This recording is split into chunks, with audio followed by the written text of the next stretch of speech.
I love to see the towns passing by and to ride these rails neath God's blue sky. Let me travel this land from the mountains to the sea, 'cause that's the life I believe He meant for me. And when I'm gone and at my grave you stand, say God called home your rambling man.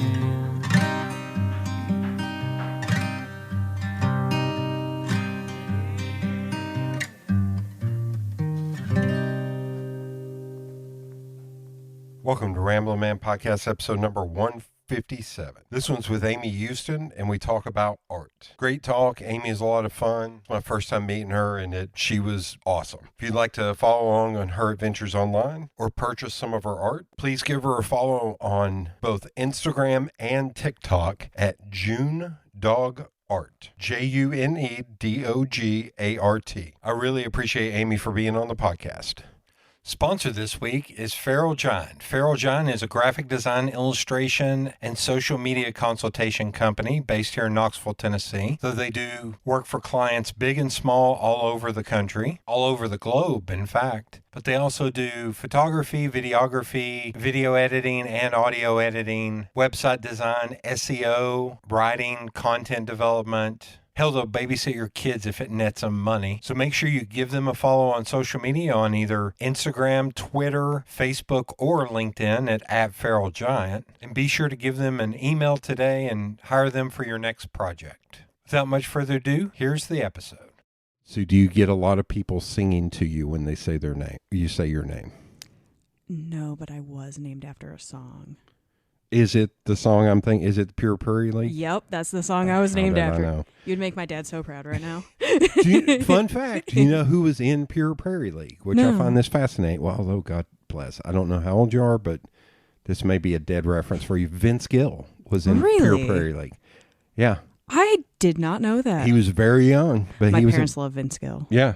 That was one I learned from my dad. It's like, he's also, if I could, oh, God, here we go. I'm giving homework. Do you know the comedian Louis Black? Mm-mm. Oh, God. Oh, God. I have just unearthed. Louis Black's one of the funniest comedians on the planet. Really? He's an older dude. He was on The Daily Show. He would do these rants. Mm-hmm. But he does this thing when he gets angry where he points at motherfucker, like does that.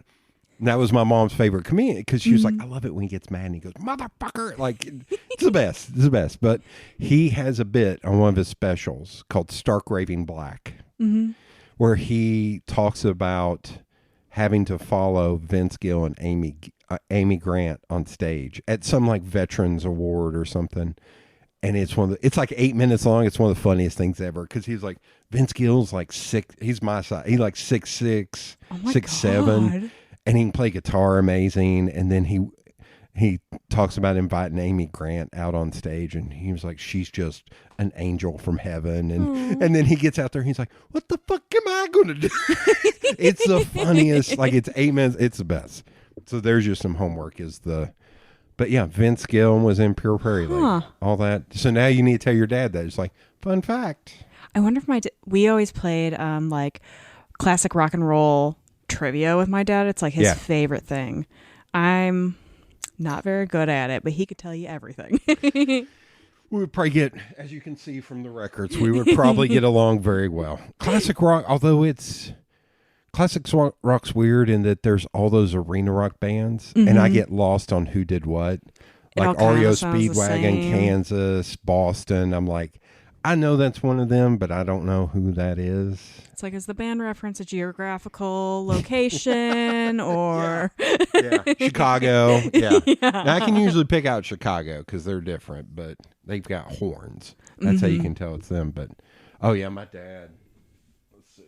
I have some Chicago on vinyl. So he has a record. shelf that's like 5 of those across. Wow. And it's been that way since I was a kid, and he keeps collecting more. So they're everywhere. Like they're stacked and they're everywhere. And then he sends a lot of them home with me. That's why I also have all these.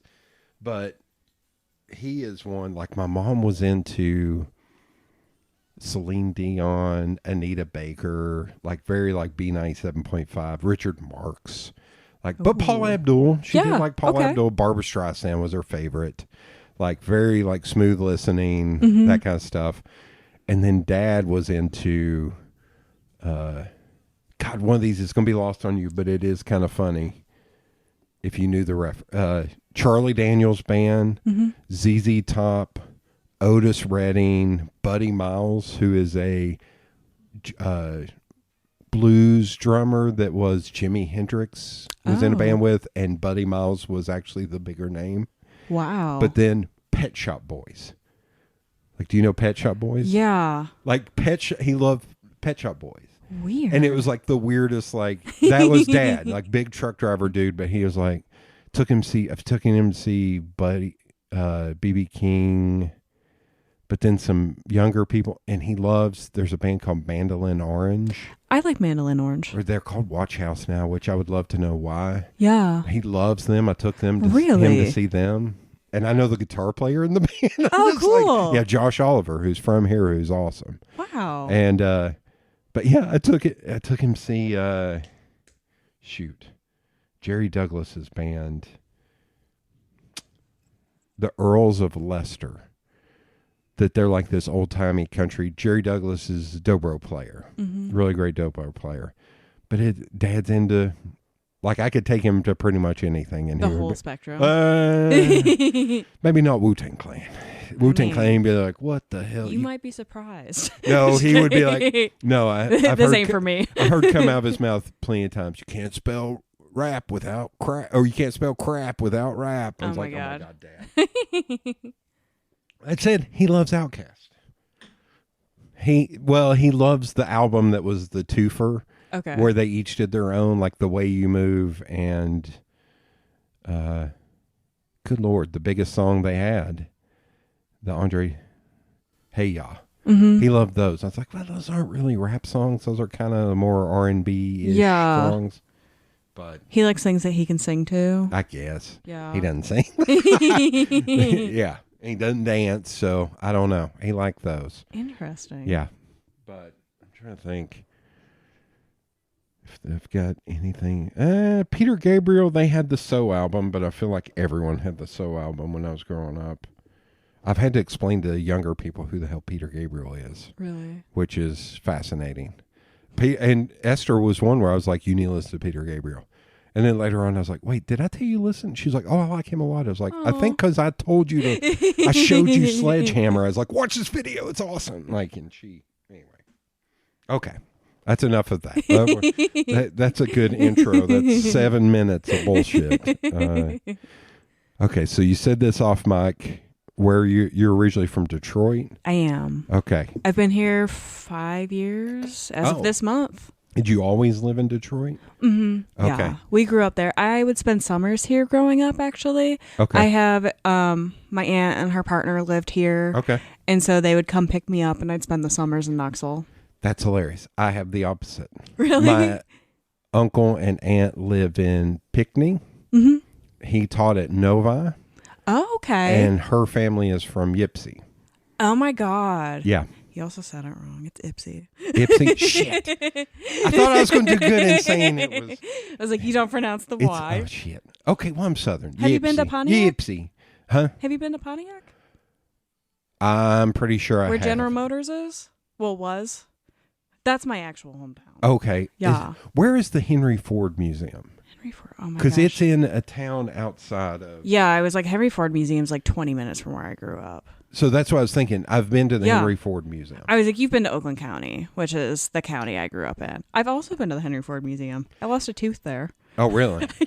When I was a kid. Well, it was wild. Like, so I'm trying to hit every baseball stadium in the country. Okay. And I went on one trip where I went to Cleveland to not back home because I had to do something, in Detroit, and then Chicago. I'm trying to think, and then back home. So you went to Comerica? Yes. Nice. And it's awesome. And Yeah. I've told all my friends with kids, I was like, they have a park. They have like a merry-go-round, not merry-go-round. Oh, is that right? A carousel. Carousel, yeah. In there, I was like, if you go take your kids, because in the third inning when they get bored, you can go do that for like an inning or two. It's like, it's awesome. Beautiful stadium. My gosh. I never really went there for baseball, but that's where Warped Tour was. Oh, really? Yeah. Was at that park? Yeah. Oh, my God. Okay. So it was usually like the parking lot, and like we would all line up around the park for, hours as like teenagers. Oh, my God. It was, let's see. We went to the Henry Ford Museum. I stayed up there for a few days. Went to the Henry Ford Museum, and I had to be in Chicago that night to see a comedian perform. And I didn't realize how big the Henry Ford Museum was. Oh, yeah. And there was a point where I was having to tell my uncle, I was like, man, I got to go, man. Let's pick it up. Let's pick it up. It's a car. Cool. Let's move on. Like, I can't. You want to see 7 more cars? Yeah. You want to see, You want to see a couple you want to airplanes? see 700 more cars? Like, it was really cool. I went up, I don't think my aunt and uncle listen to this. There was an exhibit there. What is his name? House Industries. Like design. They do all this cool design work, but they had an exhibit there for House Industries, and that's why I wanted to go. So I went up there for baseball and House Industries, also to see my aunt and uncle. But if my aunt and uncle were listening, it's like, of course I went to see my aunt and uncle. They were number one if they're listening. Obviously. Even though they kicked me out of the house one night because they needed to do something early the next morning, I had to stay in a hotel in Detroit.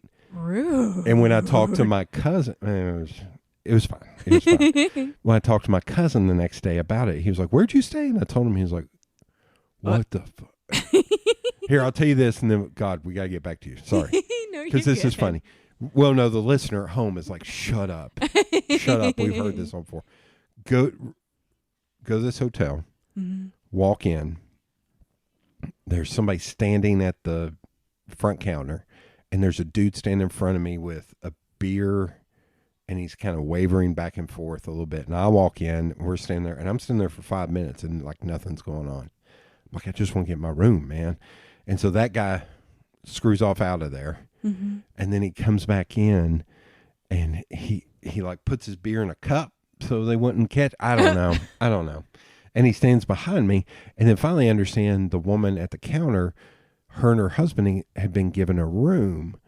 And when they went to when they went to their room, there was somebody in there. What? Oh, yeah, it gets weirder. So then they finally figure her stuff out, and then she leaves. It turns out like their computers went down, and they had to manually do stuff, and the person didn't do it right, so they didn't manually write in what room. So that lady, who is an old, very uptight white lady, she's just a nervous wreck. Yeah. And she leaves, and it's time for me to go up there. And that lady is like, I'm sorry you had to wait. And I was like, nope, sounds like an issue that is not your problem. She was like, thank you. And I was like, and we go, and we're talking. And then all of a sudden that lady just burst back in the door.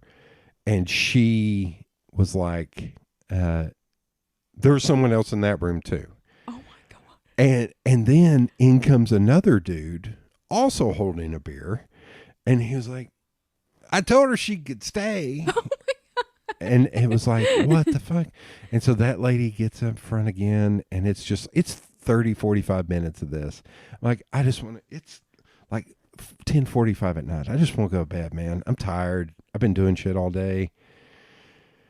And so that lady finally leaves. I get my room, and I was like, I got to tell you, if there's anyone in my room, that's fine. But if anybody tries to come into my room in the middle of the night, we may have a problem. Not as fine. No. And she was like, I'm going to put you up on the second floor where I know no one is at. And I was like, why didn't you put that lady? And she was like, she was demanding to be on the first floor.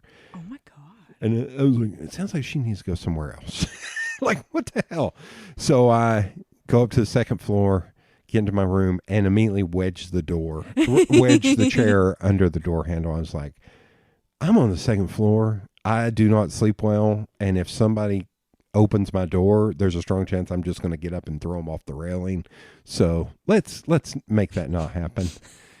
And when I went out there, there were all these guys standing in the middle of the parking lot drinking beer. It turns out they were building, there was construction going on at like a McDonald's. And it was all these dudes that they had brought into town to build this McDonald's. And they're all out there at 11 o'clock at night getting drunk. And I'm like, don't y'all have to get up at like 5 or 6 in the morning to start construction? And you're out here getting, what the fuck is that? What is happening with this place? It was weird. It was weird. But it was in a part of Detroit that my cousin was very worried for my safety. And I was like, I'll be fine. You're like, I mean, if there's people getting drunk on the parking lot, it's probably safe, right? Yeah, I'm probably fine. There are other people here you can annoy than me. I'm probably walking in my room. They're like, look at him. No. Big guy privilege. That's what I call it. Okay, so you're from Detroit. Good. Yeah. 14 minutes in, we're actually going to talk about you. From Detroit. So what was it like growing up in Detroit? It's really cold. Yeah. It was a little different. Like, I didn't really think anything about it until I moved here, and there's just that like culture shock. Okay. Where it's just, we're very Midwestern. Everybody worked all the time. I went to public school. Nothing like wild to talk about. Yeah. Winters are like 6 months long, you know? Yeah. I think the thing I've noticed the biggest out of like being here compared to back home is like my hometown has like 30 something lakes in it. Oh, and there's nothing here. Everyone's like, have you been to like Norris or this? And I'm like, y'all don't know what lakes are. Oh. Yeah, my family who lives in Pinckney, at the end of their driveway is a big giant lake. Yeah. Yeah. Every road in my hometown is a lake road. Yeah. Like Cass Lake Road, Crescent Lake Road, like because there's so many lakes that you just zigzag around lakes. Yeah. And here it's you have to drive. That's why I try to explain to people when I talk about the Smokies. Yeah. I'm like, yeah, we don't have a mountain in our backyard. Mm-mm. Like I just went to Boulder and I was amazed that the mountain was like in the town. Where I was like, oh no, if we want to go to the mountains, we still have to drive like 45 minutes to get to the mountains. And I kind of feel the same way with lakes. Yeah. Like if you want to go to Douglas or Norris or any of those, you still have to drive a bit to get there. I could just like throw a rock and find like 3. So like that's what you do is like everything we do in the summer is like boat involved. Okay. Like everybody you know has a boat. So that's what we do all summer. And so like here I was like, oh my God, I went like 4 years without being on a boat. This is so wild to me. Because you do that like 4 times a week. It's no big deal. Oh my God. Yeah, here that you have to dock your boat, which is becomes stupid expensive. Yeah. I've even got friends, God love them, if I'm not going to name their name in case they don't know who I'm talking about, where they dock their houseboat and never leave the dock. Oh yeah, because they just live there. Or no, they'll go up there on weekends and they'll just party at the houseboat. Interesting. I will say it. Growing up, 2 of my uncles went in and bought a houseboat together and a boat. And they would spend all their weekend on the houseboat, but they would also had a boat where they would go out into the water and do stuff. Depending on the vibe of the party. Depending on how drunk they were. God love them. But I think it's funny, like, I was talking to, like, my boyfriend here. He was like, yeah, I got my boating license because my friend's dad made me. I'm like, oh, that's, like, mandatory education in the 7th grade for me. Like, I was 13 and I got my boating license because it happened as a part of my school curriculum. Okay. Which is kind of weird. That's wild. I wouldn't have thought anything of it because that's just the norm. Yeah. Although knowing my uncle, God love him, they're probably like, boating license. That's too official. I'm just going to go out there and do it. I don't give a shit. See if they pull me over. Yeah. Yeah, because he doesn't drink. So he's just like, yeah, I don't care. I'm not going to do anything wild. I'll have to ask my cousins if they have their boating license. Yeah, ask if I've ever been pulled over. Oh, I think I've been in a boat here where we've been pulled over a couple so weird times. to me. Yeah. Like, do you get over? Like, do you pull off on the side of the lake? Like, how does that work? I think they just essentially stopped in the middle. Okay. Because when I was in college, there was a guy that his grandmother had a cabin on Watts Bar Lake. Mm. So they had a tradition. It was a group of people from Madisonville, Tennessee. Okay. So they had a tradition. Once they got out of school, be it high school or college, they would all go to this cabin for like 5 days and just spend like a very long weekend on this cabin and stuff like 40 people into a cabin that had 4 bedrooms, like just as many people as they could cram in there. And they would go out on the lake all the time, but they would do, kind of whatever. And I think one of those times is we kind of got pulled over, but because we saw what's it called? Harbor Patrol, whatever it was, all the time down there, all the time. Yeah. It was wild. That's also the only time I've ever been on a tube. Yeah. And I thought I was going to rip the handles off the tube because the dude just tried to throw me. Oh, I was sitting there screaming, "You're not fucking throwing me off the fucking tube." I could just holding on for dear life. Got off and I had cuts on my hands from just like squeezing so hard. Your forearms hurt for 2 days. Yeah. Oh my God. But it was also awesome in that maybe this is a difference that I like more about down here. There was a dock at the end of the little inlet that they were in. Every morning I will wake up before everybody else, like 6 a.m. I'll get a big cup of milk or a cup of coffee. I'll go sit at the end of the dock and it was glorious. I would fish or I would just sit there and look. And nobody was awake. Nobody else in the neighborhood was awake. So it's just all alone. Because then once 10 a.m. starts, you start hearing the boats going crazy bonkers shit out there. And it's like, ugh, okay. It's a little different. I mean, there's nothing like a calm morning on the water. There's not. I miss it. That's the one thing I do miss the most about home. Yeah. Because I'm not going to drive 45 minutes at 4 in the morning to go sit on the water by myself. Yeah. Yeah. It was great. It finally got to a point one of the last years, one of the wives of one of the people, she would come down there and sit with me. It was really just lovely. Amanda, it was lovely. We would just sit down there and just bullshit and it's awesome. Put your feet in the water. It's great. But I don't know whatever happened. I should ask him, what happened to that damn cabin? Knowing him, they may have sold that cabin, but it was great. It was wild. I would bring a boombox and CDs and books and just sit, and they had a little porch on the backside of it that faced the lake that was it? It's not the mesh, mosquito netting all around it. Mm-hmm. And there were times where I was like, I'm going to just sleep down here because it's that late spring, early summer where it feels really good at night. Yeah, that night cool air. It's the best. And also it's because 12 people were huddled into the front porch area. I was like, oh my God, y'all are idiots. What are you doing? And I would be down there by myself. I was like, no, that's fine. You all stay up there. Enjoy. I'll just stay down here. We always camped growing up. So we would camp right on the water, and, my whole family stayed in the trailer, and I had my own little tent because I'm independent, Yeah. And so we could go down to the water before mom and dad woke up and just enjoy. Okay. See, I think the way Detroit is explained, that is the exact opposite is what we would think. Because you would think everything you've heard about Detroit is inner city stuff and violence or abandoned houses and all that stuff. I mean, that is true, and it isn't at the same time. I'm 20 minutes north of Detroit, so I'm Pontiac, which still isn't that so great. God, I got to stop telling stories on this, but I went into Canada and came back, and when I was going through the border crossing, the agent said something to me that still blows my. He was like, "Oh, you're not from here." I was like, "No." He was like, "Well, as long as you stay in the shadows of the buildings, you'll be okay." And I looked at him and was like, "Is that some Jason Bourne shit? Did you just activate me? What are you talking about?" So you're not seeing? No, he was saying if you get outside of just the downtown area where you can still see the buildings, it gets kind of rough. When you start going to the miles. Yeah. He was like, it starts getting kind of rough. I was like, shut up, dude. I grew up in East Knoxville. I've had guns in my faces. I'm fine. I'm going to be fine. That's Magnolia reminds me of home. You know, it's looks the same. Honestly, I went to Louisville, Kentucky recently, and that very much reminded me of home. Outside of downtown, yes. Because downtown is kind of very antiseptic. Yeah. That 4th Street or whatever it's called. That part is really weird, but the architecture down there is gorgeous. Yeah. I walked around and took pictures of abandoned churches all day. And I was like, ugh, I love all the old buildings. I tell you, where was it? Memphis.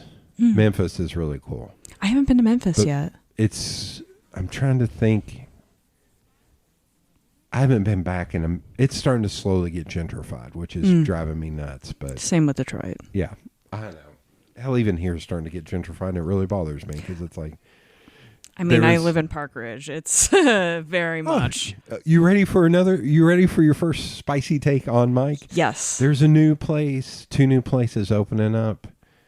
I won't say the street name, but I was like, gentrification keeps going further and further east. Are we talking about the new places for social life? Yes. Yeah. Mm-hmm. And I looked at one of them's I don't care. One of them's Instagram page, and I looked at it and I was like, I want to punch everybody in this video. Yeah. Because they are exactly what you would think of little rich white people. And I was like, and it really, I sent it to two friends. I was like, they have merch up before they even started construction on their building. Go fuck yourself. Are you serious? Yeah, it's like, go fuck yourself. That's disgusting. Like, yeah. So I will not be going to their establishment. Yeah. And I hope they don't push out the not even black, but immigrant business that is also in that same strip. If they push them out of there, I might have to go over there and kick in the door and be like, hey, dickheads, you need to go back to West Knoxville. You need to get the fuck out of this side of town, man. Stop trying to make money off, Yes, yeah. lower areas that you can still buy things. Yeah. Okay. Understood. From Detroit. Family down here. So you came down here often. Yeah. I would come stay with my aunt. Did you like it? Like, is she in Knoxville proper? She is. Okay, yeah. She lives in Fountain City. Oh, hell yeah. She was my, she's definitely been, my hero my whole life. So, Okay. she was the creative aunt, Okay. the artsy person. She can flip a house all by herself, do the plumbing, do the electrical, everything. So, coolest person I know. So this may be a very Knoxville thing. What is her name? Because I'm wondering if I know her. Pat Mason. The name actually.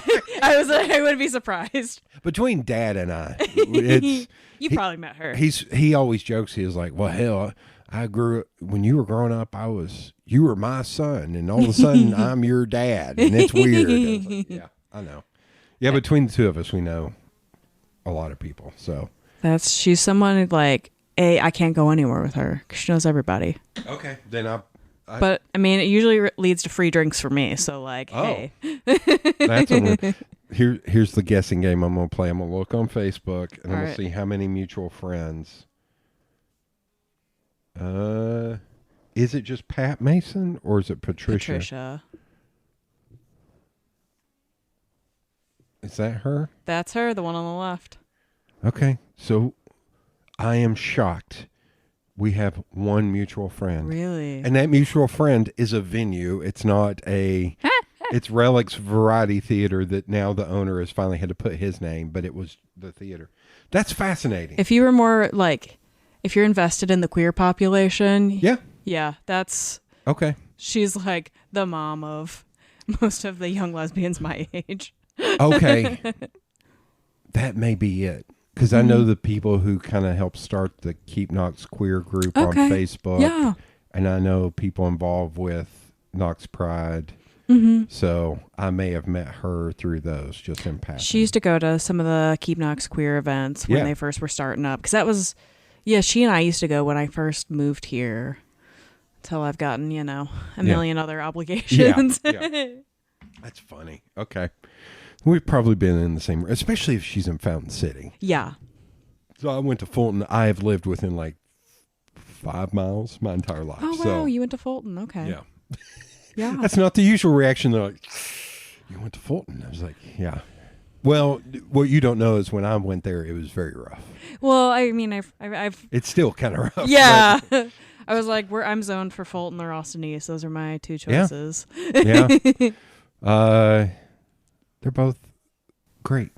Hey, man. I mean, my middle school, I watched a kid shove another kid's head through the window. Oh, that's it? There were knife fights regularly. Oh, that's adorable. Yeah. So when I was going there, there would be fights in the Fellini Kroger parking lot. God, I love Fellini Kroger. There would be fights over there every day because it was off school property. And I saw my buddy Chad break another kid named Tater's face, and he also broke his bones in his hand as he was had him on the hitting ground and was hitting him. And I had to pick him up and go, hey, man, we got football practice. And he went up there and he had to go to the hospital because he had broken a bunch of bones in his hand. Yeah. That's serious. Seen guns up there, Yeah. liquor, drugs. There was a drug dealer that was like in his late 20s that randomly roamed the halls because 3 of my friends sold drugs for him within the school, and the school just allowed him to. What? It was crazy. That is absolutely crazy. It was like, it's one thing, like, yeah, you knew what bathroom to buy drugs in at my school, but like to have a drug dealer walking the halls that didn't go there, question mark? Nope. And even we had football camp up there one year, and he was up there hanging out. So the coaches finally had to say, you got to go. That is bananas to me. You got to leave. And he left. Yeah, it was wild times. Anyway, got to go back to you. Okay, Detroit. Moving down here, was just to be closer to family, or? Yeah, I just kind of felt like my time had come to an end where I was. I was doing like some rooftop gardening projects, and the city was doing like some cracking down. A lot of it was tied with like marijuana was becoming recreational and this and that. So like any of those like grassroots like farming movements got like labeled as like, oh, you're just trying to grow weed on public property. No, you dumb fuck. We didn't have grocery stores in my city. Yeah. So like we were trying to help citizens eat vegetables, not just McDonald's. Yeah. Am I still spicy about this? Maybe. Yeah. Here's another piece of homework. I did an episode with Chris Battle of Battlefield Farms. Oh, interesting. Where he is fighting food deserts by randomly putting gardens and in places where there's enough land for him to do it in the middle of the city. Oh, guerrilla gardening? God, I love guerrilla gardening. It's the coolest thing. I got really into making seed bombs for like local pollinating native pollinators, and then just throwing them all over the city because like who's going to stop you? Yeah. I've seen that on TikTok where people just randomly walk through the road and start throwing stuff, and then it's like 1 year later, it's like here they are. God, there's this one guy I follow. He gets like salt shakers and fills them with native seeds, and he's just skateboarding down the road like shaking his seeds. Yeah, I was like, God, that is so cool. Like any sort of vacant land, like grass is the dumbest thing. And tell me about it. Like, oh my God, both of my neighbors here, or I guess all 3, are really into their yards and stuff. I am not. Yeah. And I have this section of my yard up front. Now, holy shit, I'm still talking about me. Good sweet Jesus. It's under this big ass tree, and it's just dead. Completely dead. And I talked to one of my neighbors, George. He's a little drunk, and he was like, well, if you'd rake your damn leaves every year. I was like, I know. And then I saw this new movement. It's like, don't rake your leaves. Yeah, leave the leaves. Well, I have a yard proven that I need to rake my damn leaves. Actually, when I was walking up, I was like, good. Oh, but I was talking to him. I was like, man, what the hell can I plant over here that will just grow in low sunlight? And it's been so dry the last few years here. Like, I don't know. Like I was saying, what's the stuff that usually people line their driveways with? The long grass that kind of goes like this. Oh, like fountain grass? Shoot. No, there's another Oh, name. monkey grass? Monkey grass. Yeah. My only concern is, how the hell am I going to rake? Oh my God, monkey grass will just spread and spread and spread and spread. That's fine. As long as I don't have to mow it, that's fine. I'm good with that. Okay. Came to Knoxville. Let's go back a little bit. What did your folks do for a living? My dad is a beer salesman. Good man. You just keep on coming with the hits with your dad. I like your dad. Yeah, I'm definitely my father's daughter. My dad's actually a cicerone. What is? It's the beer equivalent of a sommelier. Oh shit. Yeah, my dad is like a legit beer expert. Okay. So he worked for Powers Distributing for like 30 years, which they did like Miller and Heineken and this and that. And then they were starting to get more into the craft beer movement because like Michigan beer is like, I'm an ex-bartender, so like Dad and I would talk all day. Founders Rubaeus is my my God, favorite so summer good. beer. Yeah. And Founders Breakfast Stout or KBS. I pretty much only drink stouts. Okay, stout guy. So when it comes to stouts, my friends make fun of me. I poured some stout out here in the middle of the summer, Oh my god! And I literally poured it, and it went glug, glug, glug. It was from Burial, which is my favorite brewery in the world, over in Asheville. And one of my buddies was like, I ain't drinking that shit. He was like, is that motor oil? I was You're like, nah. you like chocolate milk? I was what? like, it's amazing. What are you talking about? If I'm going to drink it, I like it. I can't stand IPAs. I'm not an IPA girl. I'm like a Saison girl, or like Belgians. I like most Belgian things. I used to be a stout girl. Yeah. And then I would have been, really, I'm a whiskey girl at the end of the day. I just checked out the Oak Room on Friday and did like a bourbon flight, and it was a beautiful experience. I didn't realize they sold liquor at the Oak Room. Yeah, I mean it's a whiskey bar. Oh, Get it like oak barrels? When they when they started it, it was only going to be like sours. Well, they also do sours, and then they make like sour syrups out of their beers to make into cocktails. But I was just there for. Speaking of, the reason I brought this up is they have a whiskey there that's been aged in KBS barrels. Really? Yeah. So like, I wasn't feeling rich on Friday, but when I am feeling rich, I'm gonna come back and try it. Because my dad sold KBS, and like, so I would get those limited releases before they came out because like I had a guy on the inside. Yeah. I will say, like, I also have shit tons. I gotta remember to show you the beer. Like, I have shit tons of beer. Absolutely. And that some of it is 10 years old. Yeah. And I cracked open some Bourbon County. That was one of the last years before they sold out. And I was like, this is better than when I bought it. Like, really? Because it's been aged so perfectly? Yeah. I was like, I don't know how. And out of all the bottles I've retried, only one has skunked. Like, out of like 30 bottles I've tried, only one has skunked. There was this, I can't remember who the brewer was, but it was a Sriracha beer. What? Sriracha stout. And I liked the first bottle I bought. So I bought like 5. I actually bought it for people. Like, I'd be like, you need to try this shit. It's amazing. I bought like 20 bottles, but I had like 4 bottles myself, and I was down to my last bottle, and I drank it. I was like, how is this still as good? Like, it's not as carbonated as much, but it tastes richer now. It's like, it was crazy. It was so good. I tried to make wine so I used to make beer and wine takes so long because of how you have to age it that I made beer because I have no patience. That's how I am if I could find a real moonshine dealer here in town, I want to buy like a couple gallons and get the gallon barrels and then age them for like, just put them in my shed for like 10 years. Oh, yeah. To try it. Would you flavor anything or just straight? So, I have made over 25, 30 different flavors of moonshine. Okay. I've taken real moonshine. Yeah. Now, lately, I've had to buy fake moonshine. Yeah. Which is any of the major brands in Gatlinburg. I won't name names, but I also know with them, I have to buy 2 jars as opposed to 1 jar because it's not as stout as the real shit. Okay. But I've made 25 to 30. The apple, I'll give you a little bit of apple pie that I still have left. Ooh, that sounds good. It's based off of Old Smoky's original recipe, but I've changed it a little bit.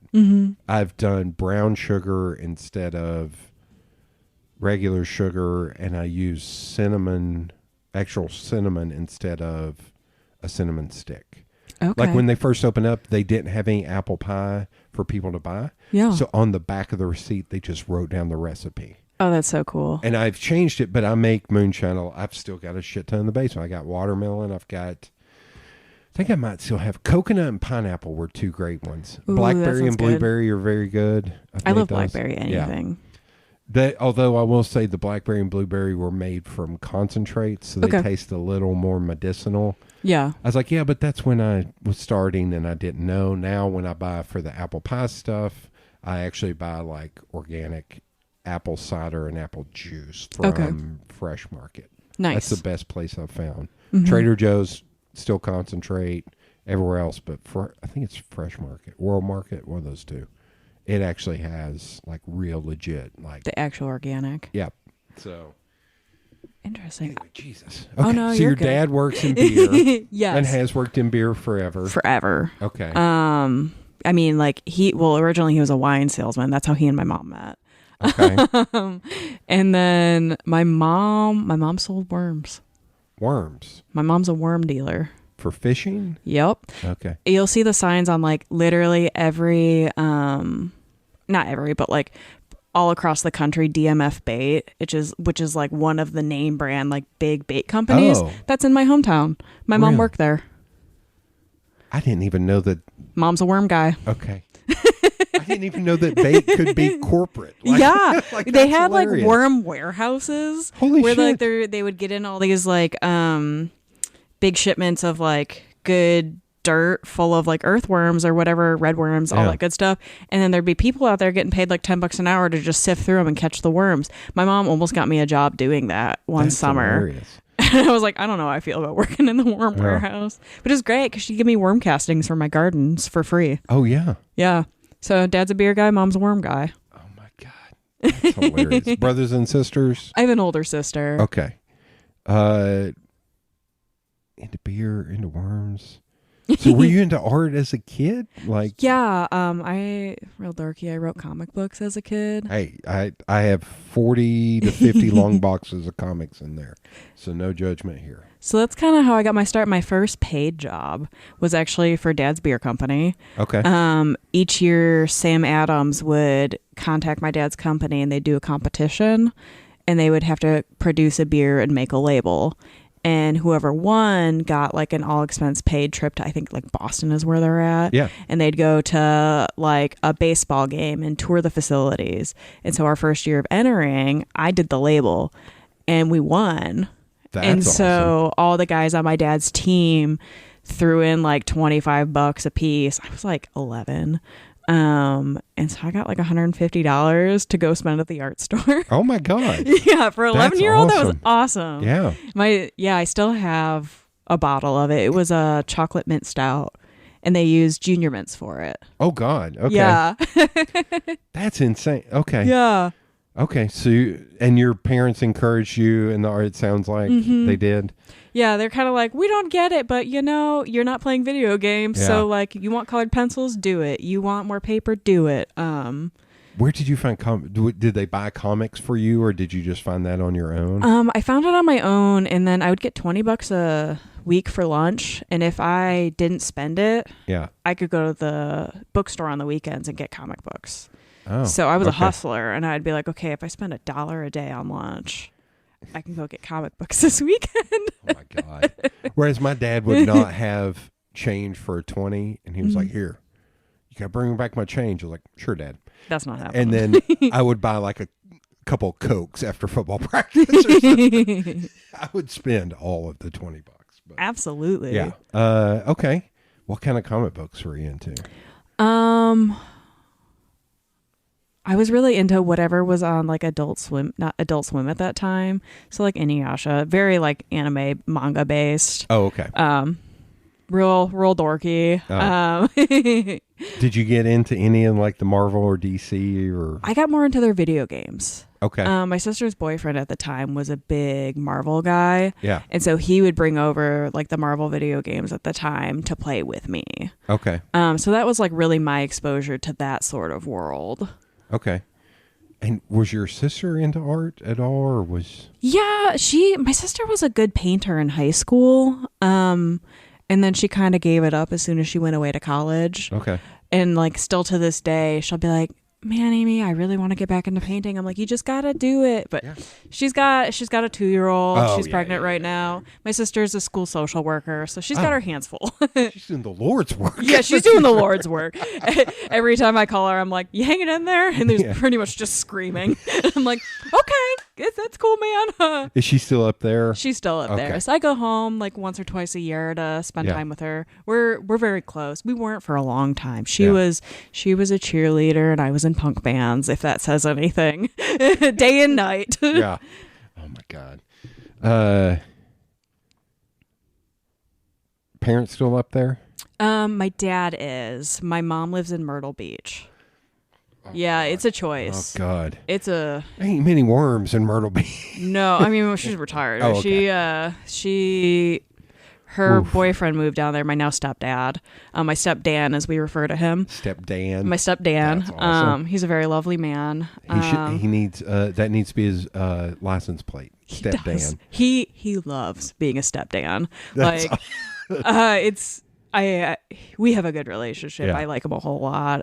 He's a big car guy. Okay. So he likes to restore like old cars and then would ask me to paint them for him, like do like reproductions on canvas before he would sell the car. That's awesome. So I was like, so there was a brief while where I was like painting cars for him, and that, I mean, it's fun, but man, all the little like reflections on the metal is just such a pain. No. There was one gig I had, I remember, I think it's right when I got out of college, where I was working for a guy who did t-shirts, and I was having to do a lot of like rod run t-shirts. And the way I had to build that artwork, and I wouldn't paint it, but I'd have to build it in Illustrator. But building that shit up was, and every once in a while I would do one. He's like, "You did it wrong.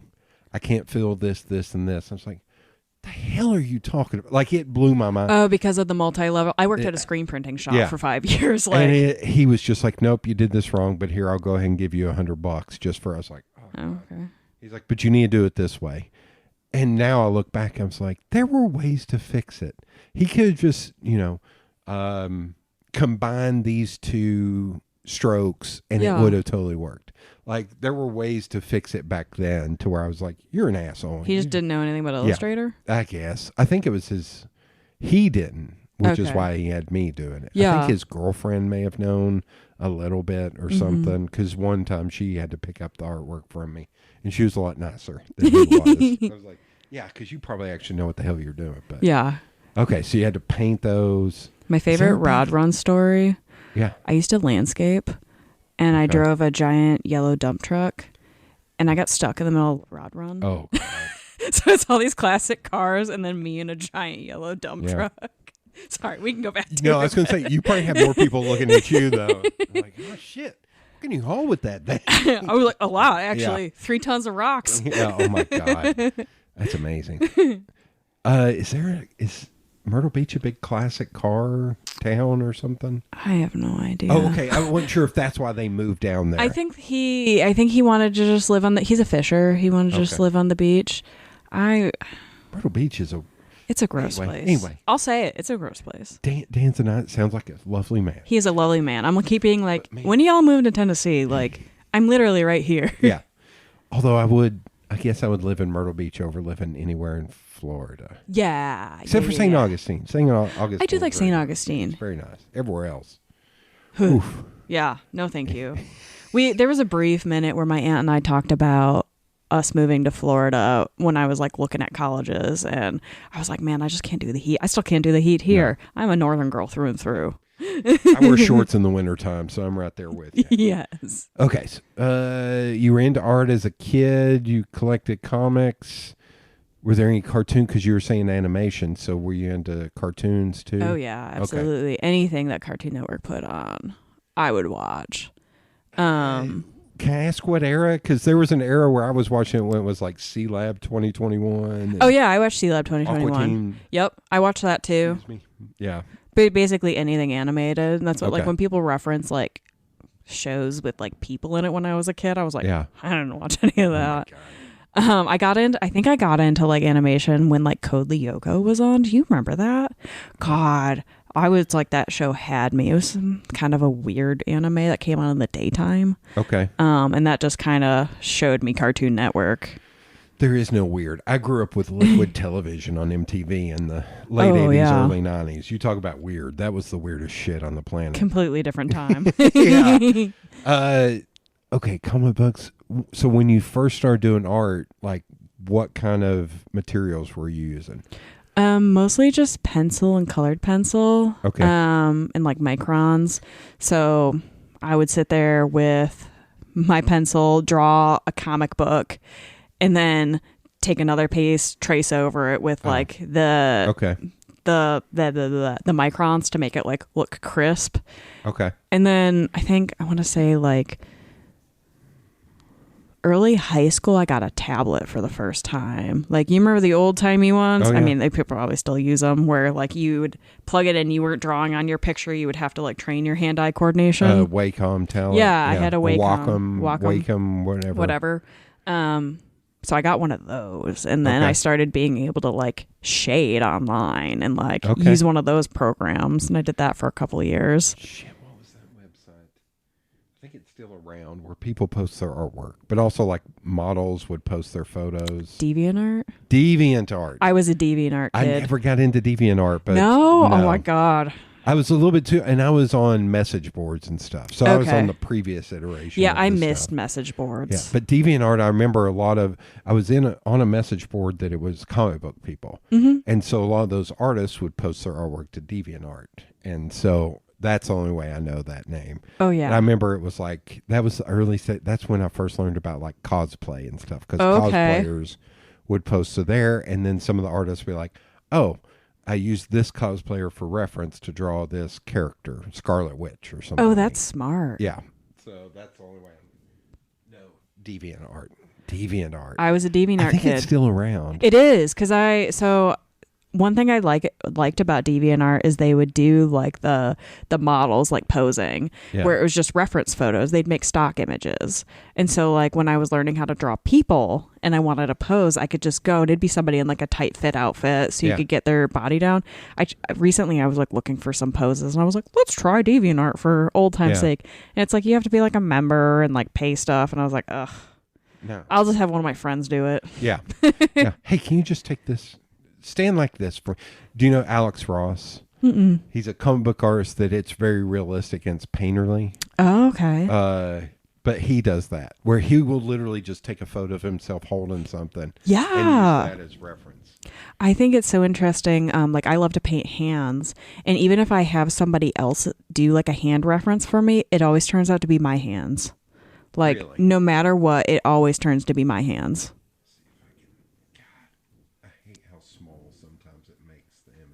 Mm-hmm. Like, I just want to pull up this one image of Superman to show you. Oh, yeah, that's very realistic. He did 2 comics that are great series, 4 issue series, Marvels and Kingdom Come in the 90s. Marvels is based on I can't remember if he's a writer or photographer, but he works at the Daily Bugle. And so you're seeing all of the stuff that happened in the 60s and 70s with Marvel from his perspective. Oh, that's cool. And it's all paint like that. Oh, my God. I wonder how long that takes him. And then Kingdom Come was future DC, where like Superman is retired and Batman are retired and they have to come back because there's this major cataclysmic event. Both of them are fantastic. Those are 2 that they're worth getting the trades just for his artwork, like alone. He mainly does covers and stuff now, but okay. I mean, that feels like more acceptable for that level of detail. I'm like, oh my God. But he's very open about showing like his behind the scenes, like that photo. There's a image from Kingdom Come where he actually showed like the behind the scenes photo where he got a buddy of his to pose for that. And he was like, here's how I used my friend for this part. And then he showed a photo of himself. He's like, and I used the photo of me to get the arm just like it was crazy, like all the piecing together to get it just right. So I do that a lot too. It's like my poor boyfriend. I'm always just like, hey, can you just stand like this? Now hold it. Yeah. Oh my God. It's like I didn't sign up for this. Yeah. How much you paying me? Come on now. Nothing. No, nothing. My presence is the payment. My presence is your present. Yeah. Yeah. Oh my God. That's hilarious. Do you remember the first piece or artist that made you stand up and take notice? Do you remember seeing something as a kid that was like, holy shit, that's a game changer? I don't remember something from when I was a kid, but I remember the first time I looked at Dali's work. Okay. His piece, Tristan and Isolde. Yeah. Yeah. That, to this day. Is that how you pronounce that? Question mark? Yeah. I mean, like the whole like myth behind it is really beautiful too, but just like that weird sense of like longing and like melting away and how like withered they are was just the most like profound thing to me. Okay. And still to this day, that piece gets me. Online in a book? Online, yeah. Okay. I was like doing like a writing or something when I was a kid. I really liked, what's his name? I feel embarrassed. I can't think of his name right now. No, but I do like Escher. Okay. He does all like the little like block figures of like the dancing men that are like one color. Keith Harington. Oh, Keith Haring. Yeah. Keith Haring, yeah. Keith Haring. I did like That is a weird topic of conversation because there are people now that are doing in that style. Yeah. And people are like, you're just kind of copying Keith Haring. Like you can't copy the original. And then one of them got mad at somebody else for doing that style. I'm trying to think how I can say this. Person A got mad at person B for doing that style and gaining notoriety. Mm-hmm. And person A was like, well, I've been doing this for 10 years. And I'm looking at going, yeah, but Keith Haring had been doing it for 40 years, 50 years before you did it. So yeah. maybe don't bitch at person B for making, and I know the names on these. I think person B is called like Mr. Doodle or something like that, where he'll do it for an entire house. And person A is Timothy Goodman, who's a designer and artist and thing. And Timothy Goodman was bitching at Mr. And I may be getting this all wrong. And Mr. Doodle for doing that and ripping off his style, but his style looks like Keith Haring. You're like, you actually just ripped off the OG. Yeah. So it's, yeah. That's, I don't know. I always remind myself like nothing in art is original. No. Like we're all just drawing inspiration from somewhere else. And although there are people that I look at their Instagram feed and I'm like, please develop your own shit. Yeah, no, please agreed. Stop ripping off everybody else. Like, there's a famous graphic designer that I'm friends with named Draplin, Aaron James Draplin. He's the one who invented Field Notes. Okay. So, but Field Notes are derivative of farmers' notebooks that are exactly the same. Because he goes junking and thrifting, and he found them. He's like, why is nobody making these anymore? So he developed with this guy in Chicago, Field Notes. But he's a famous designer, but I call the people who kind of rip him off disciples of Draplin. Because they have built entire careers making millions of dollars mimicking what Draplin does. But what Draplin does is kind of derivative of industrial work from like the 60s and 70s and even 40s.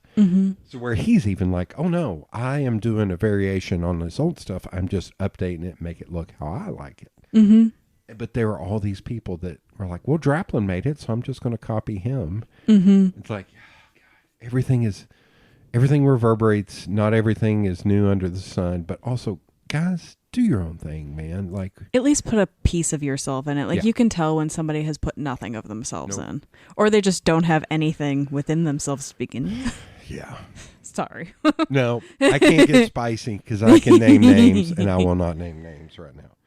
But, okay, so that piece from Dolly and Keith Haring. Yeah, I did like a whole project on him. Gosh, like the 7th grade. Okay. Because I remember I like watched a documentary on him, and I was like, oh my God, this is so cool. Like, you don't even have to like.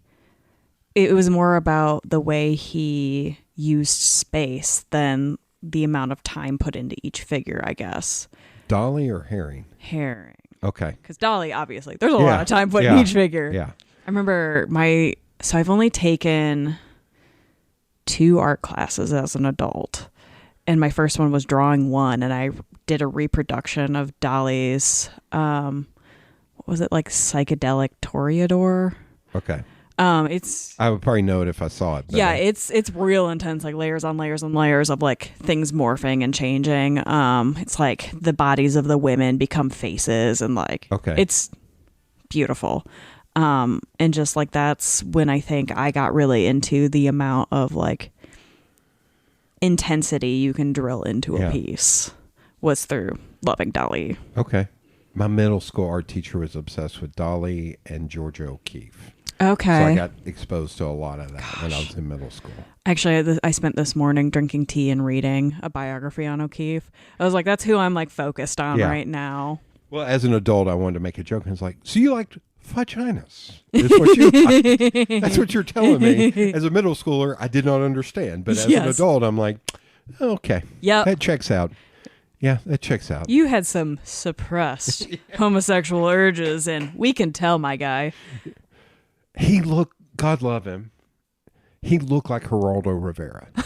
Like he had the slightly curly hair and the mustache. Nice. He looked exactly like Geraldo Rivera. And he was one of those guys that could be nice to the students he liked and be vicious to the students he did not like. Really? Which again, as an adult, I'm like, hey man, don't be a dick. Mm-hmm. Like to kids, especially kids in stuff like in a rough school in this world. You need to encourage those kids. You don't need to kiss their ass, but you need to be nice. Those kids could use art. Yeah. You know? Like, yeah.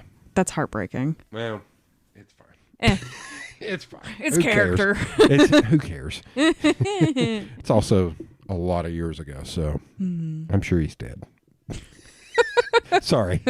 Let me just rest in peace. Yeah. He's a real one. I can't even remember his name. So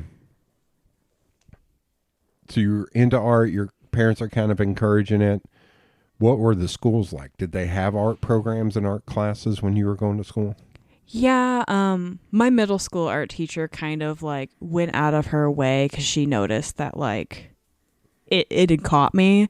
So I remember in the summers she would give me like fancier art supplies that mom wouldn't buy. Okay. To take home for the summer, like on promise that I would bring them back after summer. So that's how I got into like dip pens and stuff like that. Okay. Is she would just let me borrow them because she's like, we're never going to use these and we have them. Like, if that's something you're interested in, please go figure it out, which was really cool. And then the biggest thing was my high school had a technical school attached to it, and they had a graphic design program. So Fulton had vocational to where every freshman you took pre-voc, which you took 2 weeks in every course. So you had upholstery, woodworking, auto mechanics, electrical, commercial art, drafting, radio and TV, graphic arts, which was printing. Yeah. There were only 2 computers in the entire school. One of them was in graphic arts and one of them was in drafting. That's how I do what I do today. Is you were able to take commercial arts? Because I want to work on a computer. And graphic arts was the one. So I chose graphic arts over drafting, and that's why I'm still a designer today. But I'm so jealous you had upholstery. Like, I want to learn how to upholster. It was crazy. Like, I think at my parents' house, there's still a couple of pillows that I made when I was in upholstery. That's so and there's a couple of things I made in woodworking that are still around here, like a candle. I think, hanging up in my parents' house is still a candle holder that I made. Oh, my gosh. And built out and stained, and it's still hanging up in my parents' house. We did not have woodworking, or I would have taken it because Dad didn't think that, like, I love woodworking. I love building things. Like, I go into Home Depot to look at tools when I'm sad. Like, that's, and Dad was like, no, girls shouldn't be doing that. So my aunts who taught me everything. Damn it. I was going to make the joke. I was like, I think your aunt would disagree. Yeah, I know. And that's like, not to live the stereotype. No, she's so funny because she's just like, well, your dad, whenever he would have an issue, guess who he called? That's awesome. You take care of your beer, sweetie. Yeah. He's like, you go sit down. Yeah. Go crack me a beer. God, I'm so the same way though. Like, I love home improvement. So whenever I'm like, I'm going to replace a light fixture, my boyfriend's like, can I help him? Like, no, you go sit down. Like, you can hand me tools. Hey, new best friend. I can do everything except for electrical scares the absolute shit As out of it me. should. Okay. See, I'm not wrong. To where I work, I asked the construction guys, like, do you know an electrical guy? Because I got like 4 things I need done. Okay, yeah. That I'm like, I don't want to do it because I'm scared shitless to do it. Well, yeah, you don't want to start a fire. Replacing the fixture on the back porch because it's just all of a sudden not working. Don't know why. Oh, yeah, I can help you with that. Okay. Well, I actually rewired a lamp that's in my bedroom, but I never leave it on for too long because I'm like, I'm terrified because there's a piece of cardboard in this that it's meant to be there. Okay. It's in the top where it just like sets in there. But it's like, that's still cardboard. Yeah. And I redid the electrical on this, and that makes me nervous. Like, that scares the shit out. It's probably fine. It's probably fine. Yeah, knock on wood real quick. It's probably fine. but it still makes me nervous. Like, I mean, so our house was built in the 40s. yeah, this is 50. Yeah, you know. And so, like, when I was replacing light fixtures, I was like, what is even up here? Oh, yeah. All the plugs were the old black covers with the 2. And my uncle and I went through. He knows how to do shit, but he's also he's older now, and he curses, and he needs smoke breaks, and everything's built by dumb fucks. And whenever he's working on it, it's where it's like, oh God, okay, I can't. I need to do one thing, and you're going to take 6 hours. I love you, but you're going to take 6 hours. You're going to need 10 smoke breaks, and you're going to bitch about it the whole time. I need one whole pack of cigarettes smoked. We actually built this entire bookcase, the 2 of us. Oh, wow, because it's beautiful. Thank you. But moving it in here, it was just him and I. Oh, no. I'm a big guy. He's a big guy. But he had put the damn shelves in. And we're moving it in, and the shelves keep collapsing. Falling out. Yeah, and I was trying to catch him, and he was screaming at me because I was trying to catch him. I was like, I don't want him fucking on my floor, man. Yeah. And we got in, and once we got in, and I swear to God, it's the only time my dad or uncles, he was like, I'm sorry I yelled at you. I was like, I think that's the only time anybody apologized. And we got it in, and he had put, like, the vent grate, where the vent is on the wall, on the wrong side. Oh, my God. So it's like, oh, God damn it, dude. Like, what do you do? God love him. But it is big and awesome. And yeah. It's perfect. Yeah. It's beautiful. That was the first thing I noticed when I walked in Thank here. you. I was like, that is a nice bookshelf. Yeah. Okay. Shit. Technical school. Oh, yeah. I went to technical Graphic school. arts. Yeah. So we didn't have a lot of programs like that. Technical school was our only option. You were only allowed to go as a junior and a senior. And they had graphic design, business, nursing, and like agricultural sciences, and like pre-vet and auto. You had 6 options. And the graphic design class was super small, and they only took 2 kids from my high school. Oh, shit. And I got in both years. That's awesome. I think they were like, she will drop out if we do not let her go into this class. So yeah, I got into 2 years in a row. And so it was half my school day. I was in basically art class, which it was more computer work than like I'm primarily a painter, which is funny because I never wanted to be a painter. Okay. Mom was pushing me. She's like, you should become a graphic designer. Like, that's what you should do. Because you can see an inroad there. Yeah. With a painter. You're like, question mark? Yeah. So that was kind of, she was urging. So I got in, and like the graphic design stuff, I did it. I got good grades, but they taught, like, we did this really cool thing at the zoo each year where we did this thing called Zubu, which we got to build giant reproductions of like movies and put them up for kids. So we built like Where the Wild Things Are monsters. We did Up another year. Okay. And so I got to do basically giant signs and like learn how to like blow things up and paint on a large scale. Almost and like set building for like a production or something. Yeah. Okay. And so like I was like sanding down like styrofoam for like legs and like painting the styrofoam to match the... It was so cool. I just thought of more homework for you. Good. Have you seen the chocolate dude on Instagram and TikTok? Mm-mm. I'm never going to remember how to pronounce his name. But he builds crazy shit out of chocolate. He has a show on Netflix. Oh, really? It's like Amory. Damn it. Type AM. Damn it. There he is. Oh my God, I am not pronouncing this name. Amaury. Amory. Amory. Gouchon. He's a French dude. Mm-hmm. But he will build. There you go. Oh my God. Yeah. But he shows the process from beginning to end. And it's. Oh, there you go. It's a pelican. Oh my God. There's a Jeff Koons. Like. What do you do with that? In the end, does he eat it? There's a bar. He will eat. Oh God, there's a freaking motorcycle. Like, but he shows you, like, the reason why I say this is it's fascinating to watch. God bless it. Oh, how he makes all the molds and stuff. Honestly, I have seen stuff like this, and this is like my Instagram, like tunnels. Yeah. It's just like, how do you think to build all those molds? But when you said shaving the legs, he's made like deers. full on deer. And it's wild watching him build something. You're trying to figure out what it is, and you see him start shaping it and shaving it.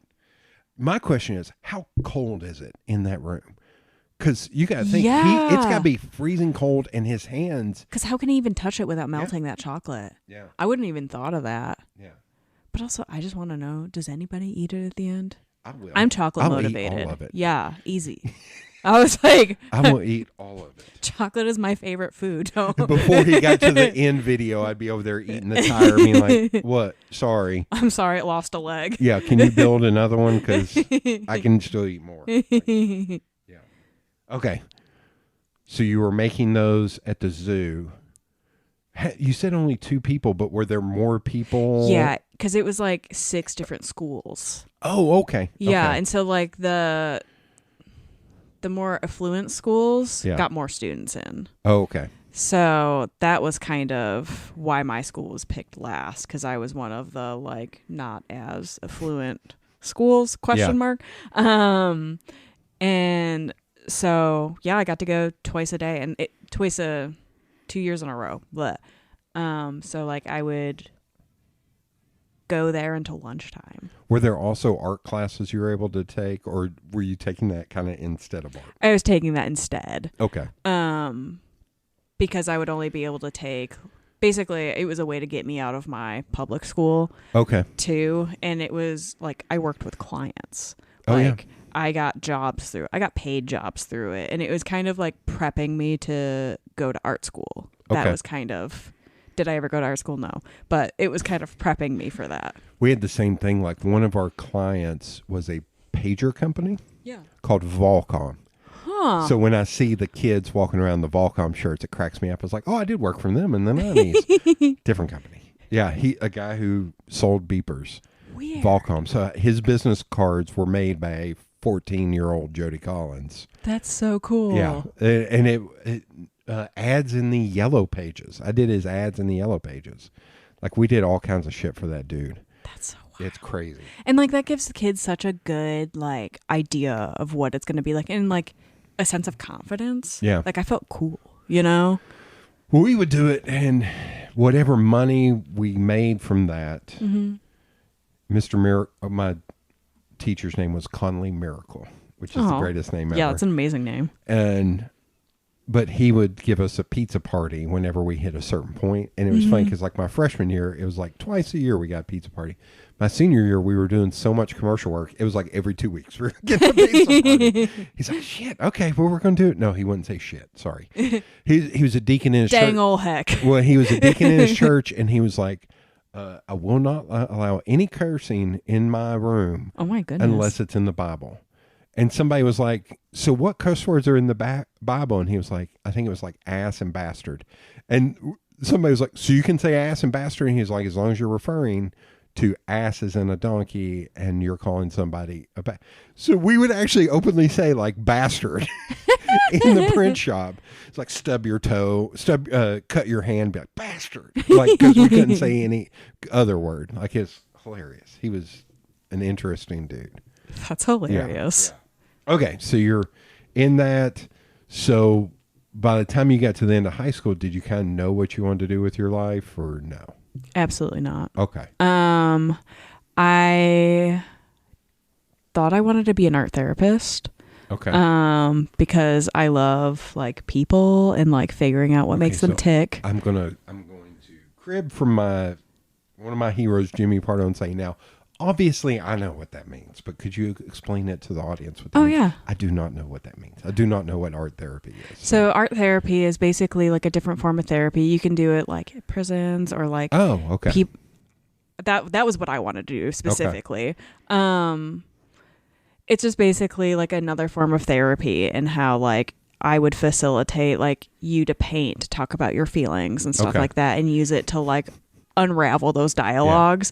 Like, oh, you used red here, like what does that mean? Can you paint me a picture of that like on this topic and stuff like that? I just want to make fun the whole time. It's like, instead of shivving that guy, paint this. Oh, you paint it red. What is it? It's the blood of my enemy. Yeah, exactly. I was like, I was definitely 18 and a little, green still. Cause like neither of my parents went to college. Okay. So like college was kind of like I guess you could go to school. My mom had told me like, hey, if you don't go to art school because that's expensive, I'll pay for you to go to community college. And it was like, oh sweet, like yeah, I like free. And then I signed up and she was like, ha ha ha, joke's on you. That's not happening. Oh, really? Yeah. Oh, God. Okay. Yeah. So I paid for my education out of pocket. Well, but I will say two things. Number one, it's community college. Yeah. So like although this was much earlier, but my first semester in community college was $350 for a semester. My last year was like either like $585 or $625, and I was pissed. My last semester, I was like, yeah, that's just so much money. Uh-huh. And I worked at, not to brag, Taco Bell. I paid for my school and my books and all that shit, and my dad covered gas and car insurance. Oh, nice. He's like, you don't have to pay for either one of those as long as you're in school.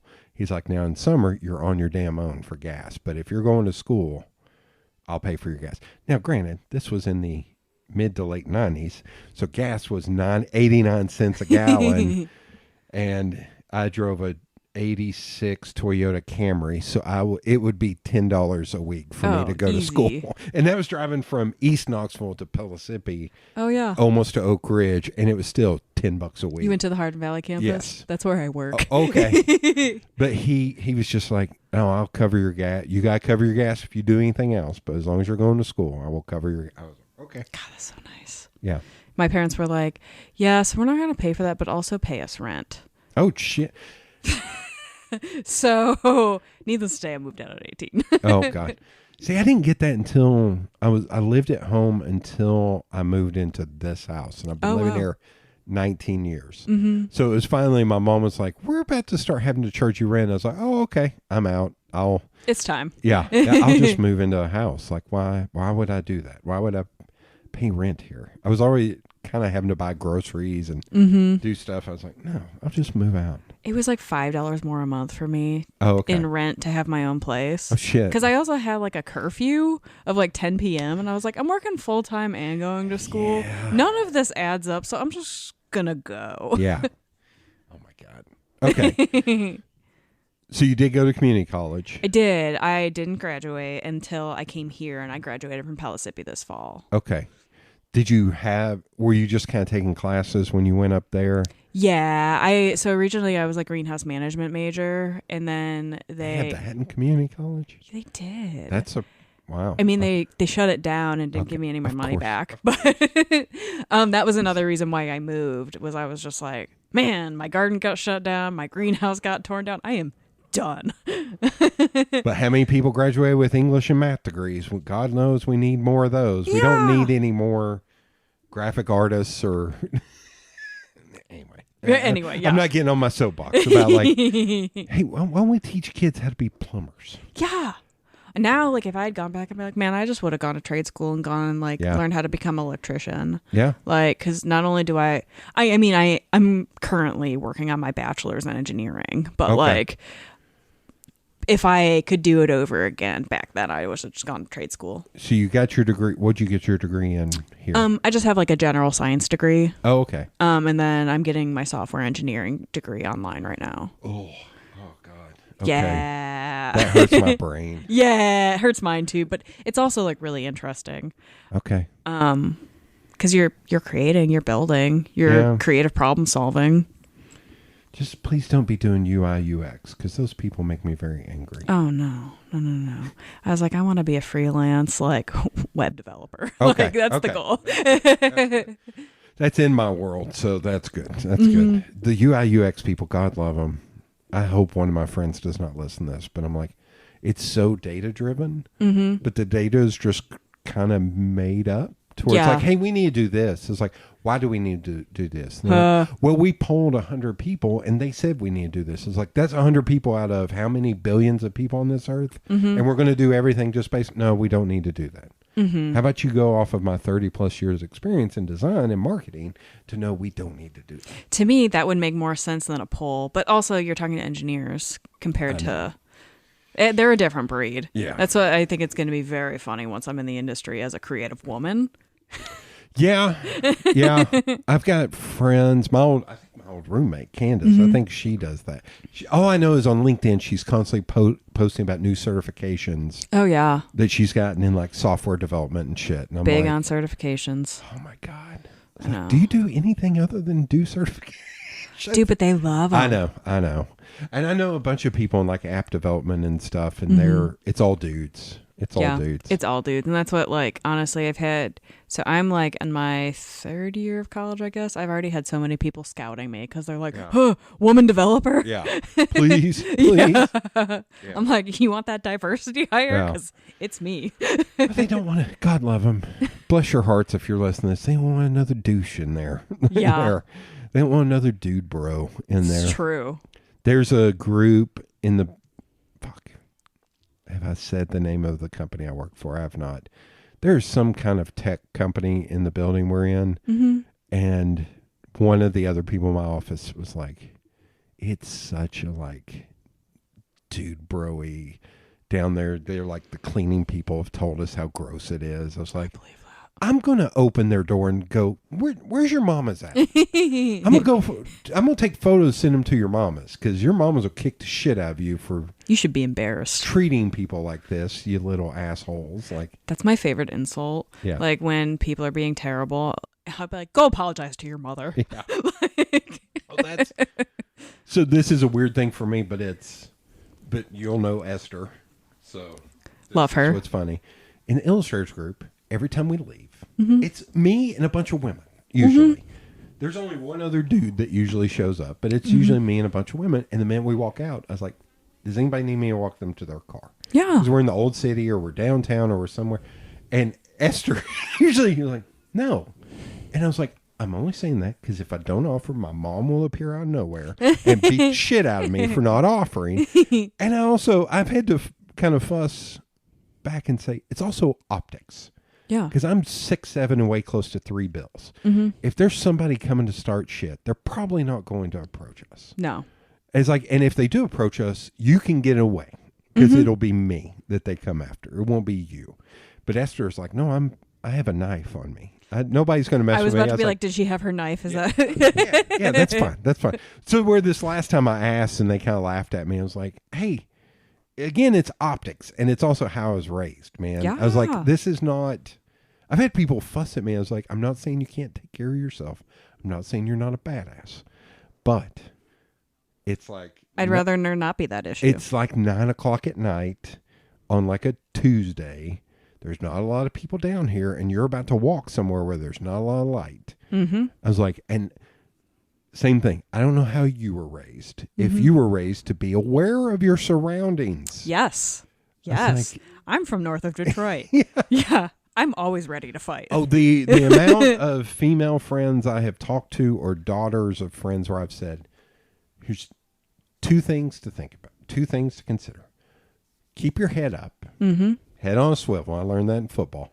Keep your head, be aware of what's going on.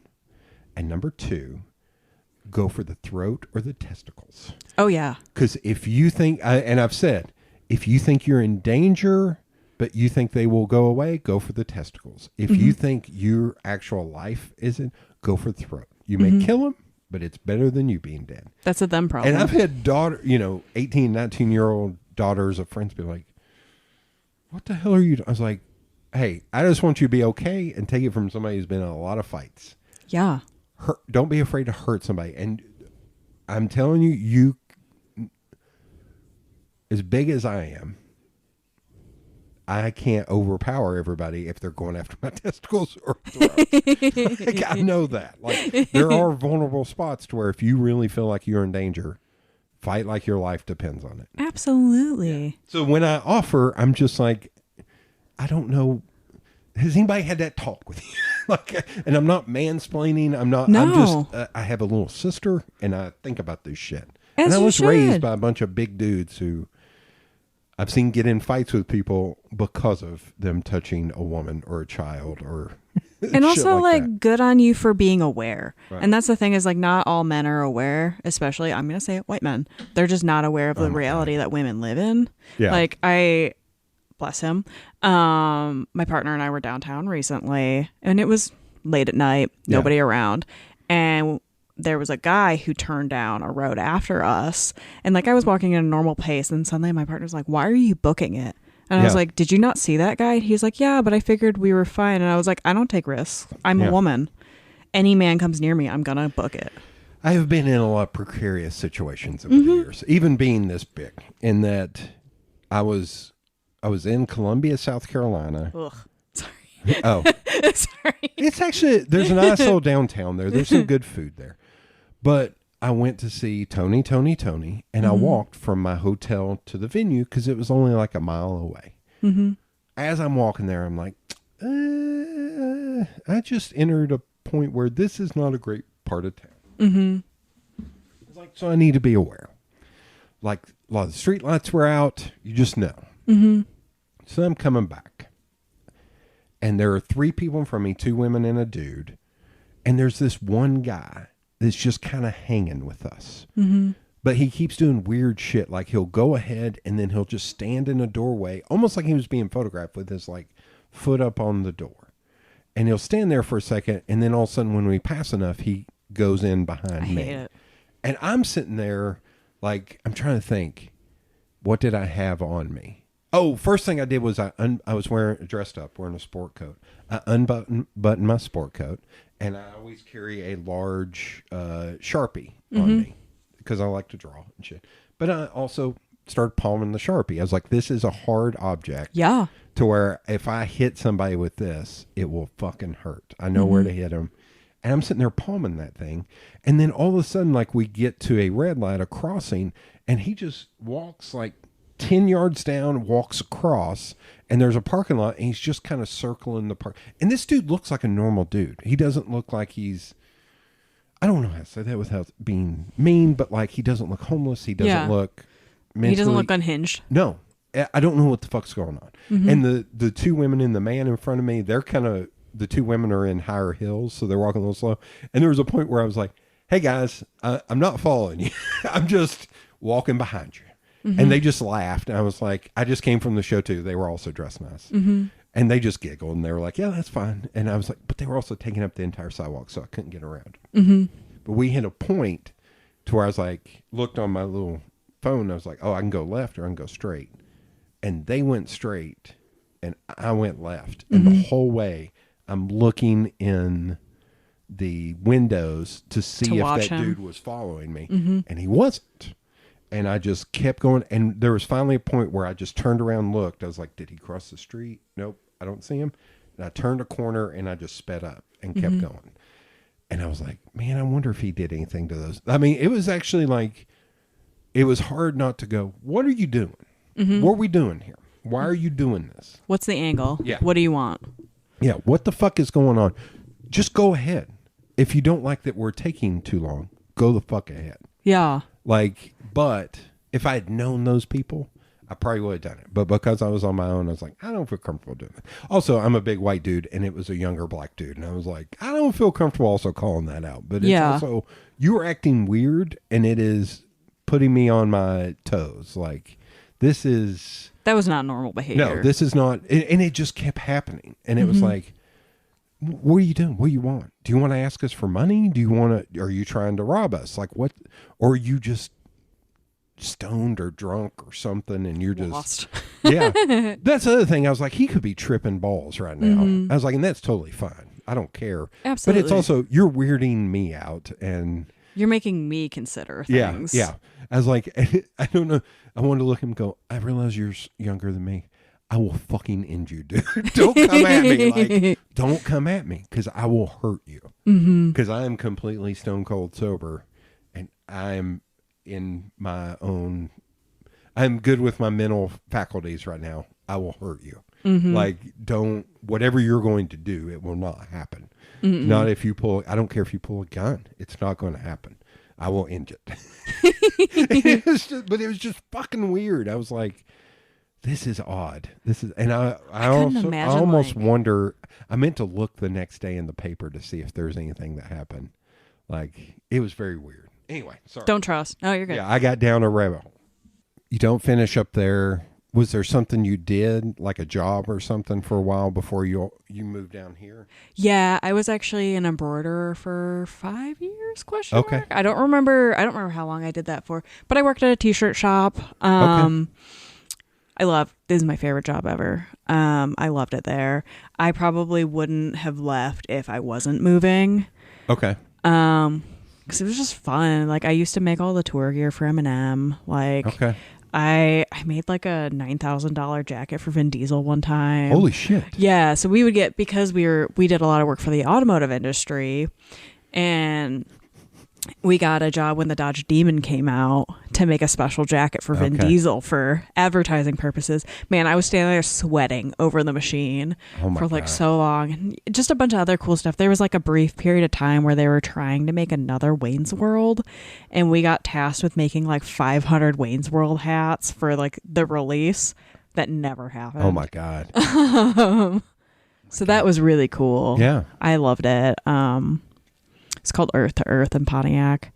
Okay. Nobody, like, just in case anyone happens to know what the hell I'm talking about, I'm throwing that into the ether. Well, no, I know random like print shops and screen printing shops all over the country. So it's like, I did, when I was up there that time, I tried to go to, it's called like the Detroit Letterpress something museum. I follow them on Instagram.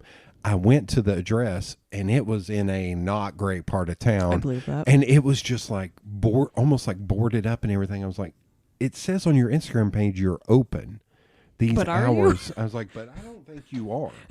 Now I'm going to try to find it. Detroit Letterpress.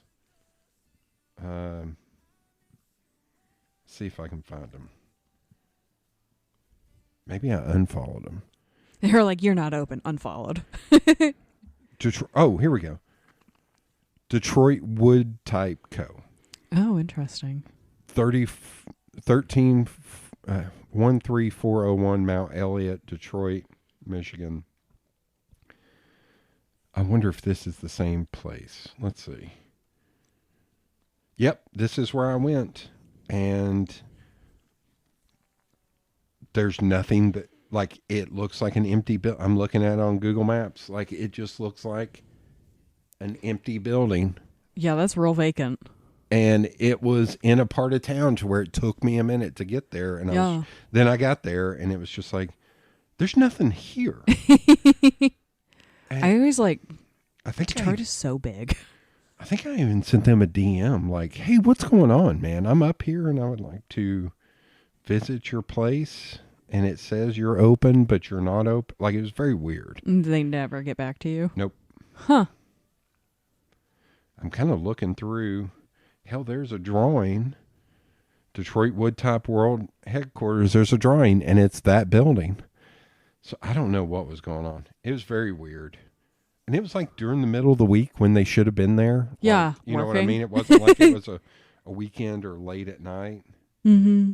But it's very weird.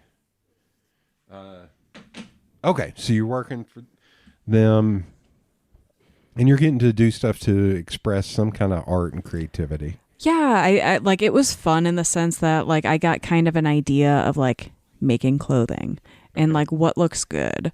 Like two-tone designs. Like I started doing like found printing when I was there, which is where you go and you find like raised edges and rub your ink on and then steal a print. Yeah. So I was doing that we had cool like sewer covers and grates and like God. old buildings. I've Yeah. seen that on Instagram a lot. It's so much fun. Yeah. So I was doing that while I was there, and then I would take it home and digitize it and then run screen prints off of them. Okay. So we were doing like fundraisers, and I would sell like Pontiac specific shirts that had like our crest that was on all of the sewer covers That's awesome. and stuff like that. And so like that kind of like got my wheels turning. So like now I do block printing, and I feel like my placement and like my eye for like sizing and stuff very much was inspired by making clothing for that many years. Okay. Also, I can fold a shirt so fast. What was the name of the company again? Earth to Earth, and the 2 is a number. Okay. So I worked there. Yeah. Michigan, there they are. Worked for them for a long time. I love that place. Man, we're going to have to work on this logo. Yeah. The logo market's not bad. It's the type. Yeah. Owner's a real eccentric kind of guy. When I worked there, we got solar panels put in on our roof, which was really cool, until you made my boss mad. And then he'd be like, okay, you made me mad today. You got to go shovel the snow off the solar panels. I never had to do it, luckily. Yeah. Like, I just got to stay in just enough good graces. Yeah. Okay, so you're doing that. Were you also doing any art on the side of your own? Yeah, I kind of had stopped drawing for a few years at that point. And I think that's about the time. So I moved into like a little house in the hood, and I was living alone for the first time in my life. And I started picking up painting again. I would get like, we had like a door manufacturing place where they made like custom doors next door. And my boss would go and grab me scrap wood, and I would take that home and I'd paint on it. So I had all these like beautiful, huge chunks of wood that were in weird sizes that they couldn't use for anything. And I started painting on those again. For a while, I would just like leave paintings here and there, like out in the wild. And I'm like, if somebody grabs it, somebody grabs it. And I think that's kind of when I started again. I took my second ever art class as an adult. I took figure drawing, and I loved it. And it was cool because at the time, my neighbor one street over, they came from like the Cranbrook College of like art and design or whatever, which is like a prestigious college back home. And they would host residencies there. So then I was going to all these like residency parties where people would come for a month and stay in this little house and make art for a month. And the garage was a gallery. So at the end, we would have a big party, and then they'd put on the gallery. So it was like, then I started hanging out with those folks too, and like kind of getting my spark back, I guess. Was there a good like artistic or creative community up there? Oh yeah. Oh yeah, definitely. One of my friends was an amazing ceramic artist, and like I would go to whatever weird house she was staying at in Detroit and help her out and like work markets with her. Okay. And I really liked the Detroit art scene because of how like dark it is. Okay. It's definitely, I feel like the art here is a little more like polished and poppy and like bright, whereas like back home it was a little darker and grittier. It was very industrial. I don't say this as a negative because I'm about to mention a name, but I think some of that maybe bore out of Dogwood Arts or the Arts and Culture Alliance, where 100%. a lot of the region is more like folky art, like how Asheville, North Carolina used to be, to where that's probably what has driven a lot of that. But if you go and look at some of the younger emerging artists, it's totally different. It is. And that's like, I do really enjoy going downtown and like more so like getting to talk to people. And I try to follow as many people as I can find online around here, because some of the art is a lot more interesting than what I've seen. Yeah. But I agree with the whole folk art, which to be fair, like I love folk art. It's beautiful. I love the colors. Like I was painting barn quilts for a minute just because like that was something so beautiful to me.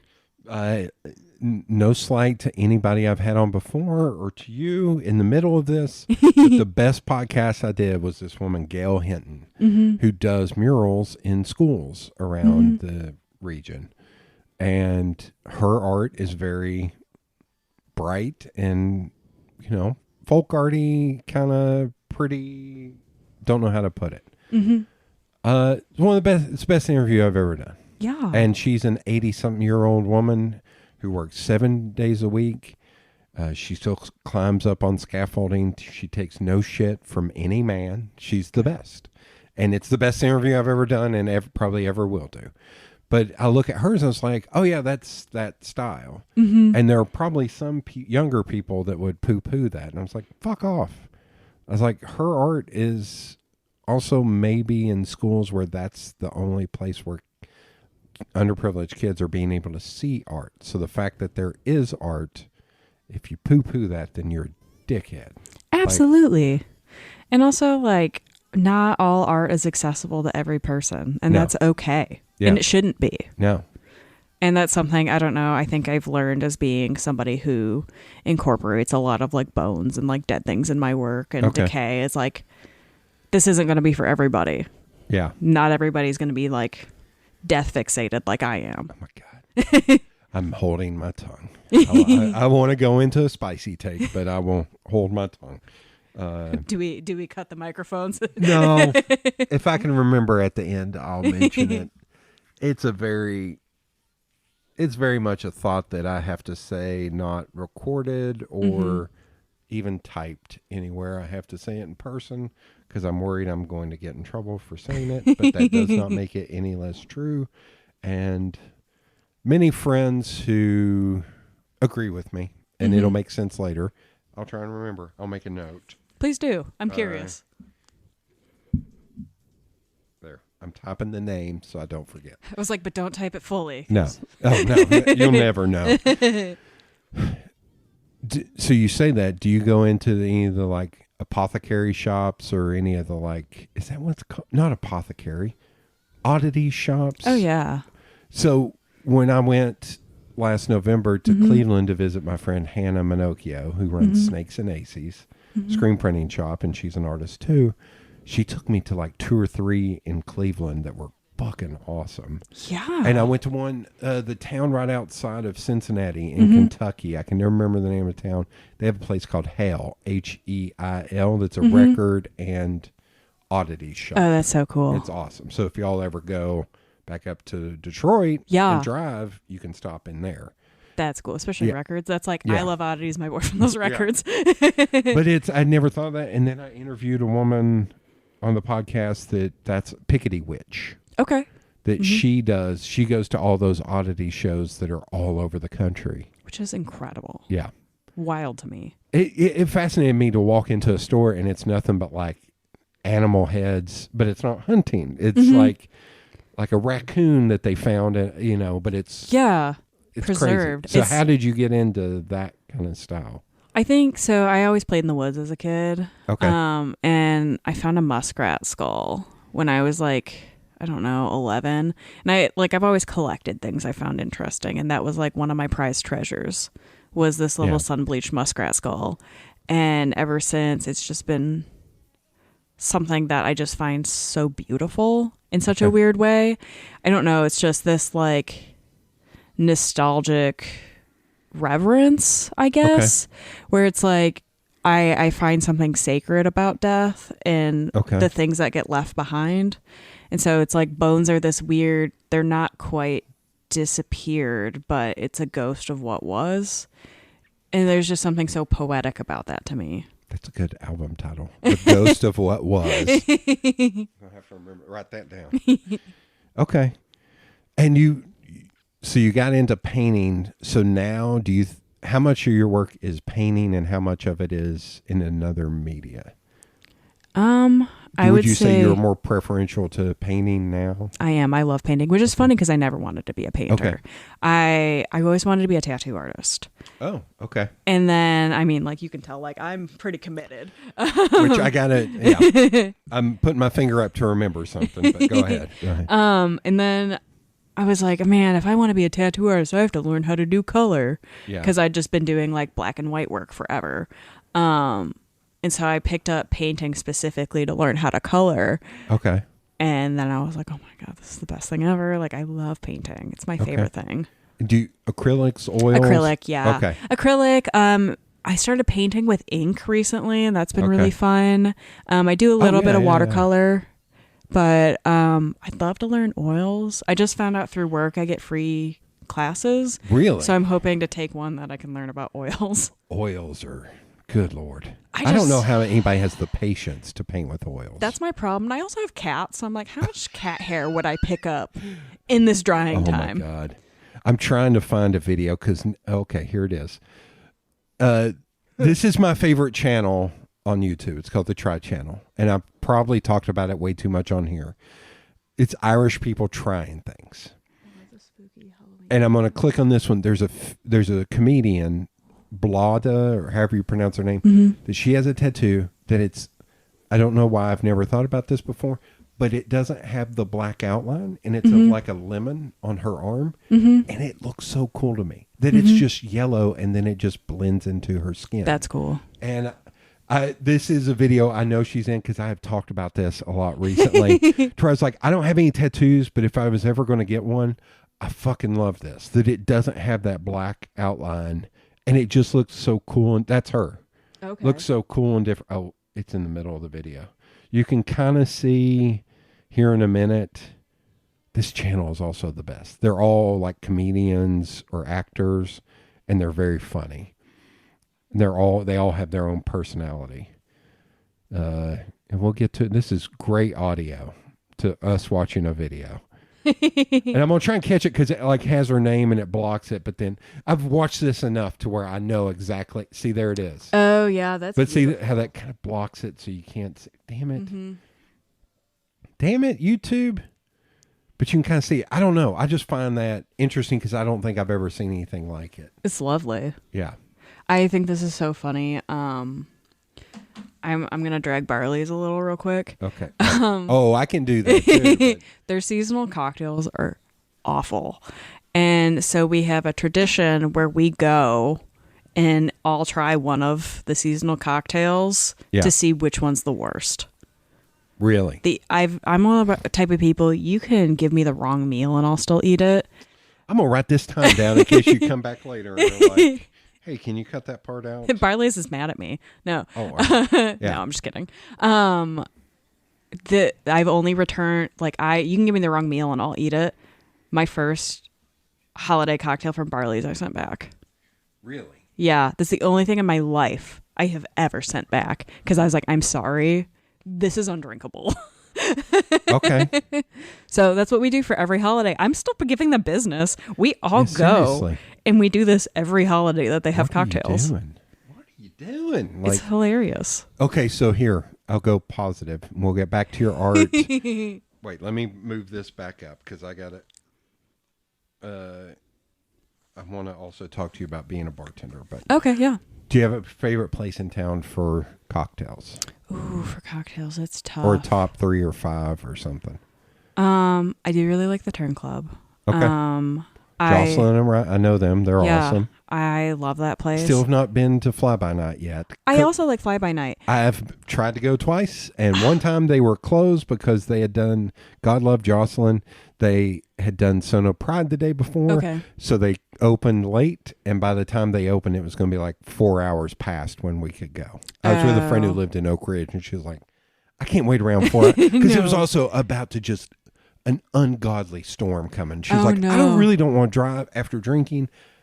Even if I'm sober, I really don't want to drive home in crazy storms. No, especially that Ziggy part I lived in Oak Ridge forever. That dark part is horrible. And then I tried to go another night, but they did, I planned it 2 weeks in advance. And then 2 days before that, they did a pop-up with Potchkey, and it was overwhelming in there. So I didn't get to go. Yeah, so I still have not been. I love it because on the main wall, they have all the old velvet paintings. Yeah. Ugh. I was trying to help her find, because my dad goes to thrift stores and stuff. I was trying to find her some shit. It's where you dip the cheese. Oh, like fondue? Fondue. Yeah. And Dad found her some stuff. She was like, I need ones that it just uses the flame underneath, not the plug in, because we're not going to have plugs at every table. I need to ask her if she still needs me to find those. But yeah. They have very good cocktails, though. They have excellent Halloween cocktails. Yeah. I'm trying to think. I love Taco Taco, just closed. Rest in peace. Their margaritas were fantastic. Okay. We used to go every Friday night for their margaritas. Okay. That's usually my go-tos. I think Oliver Royale may be number 1. Really? Love Turn Club. For just straight up cocktails. Mm-hmm. Not specialty, not anything. Oliver Royale. Okay. The most slept on is Postmodern Spirits.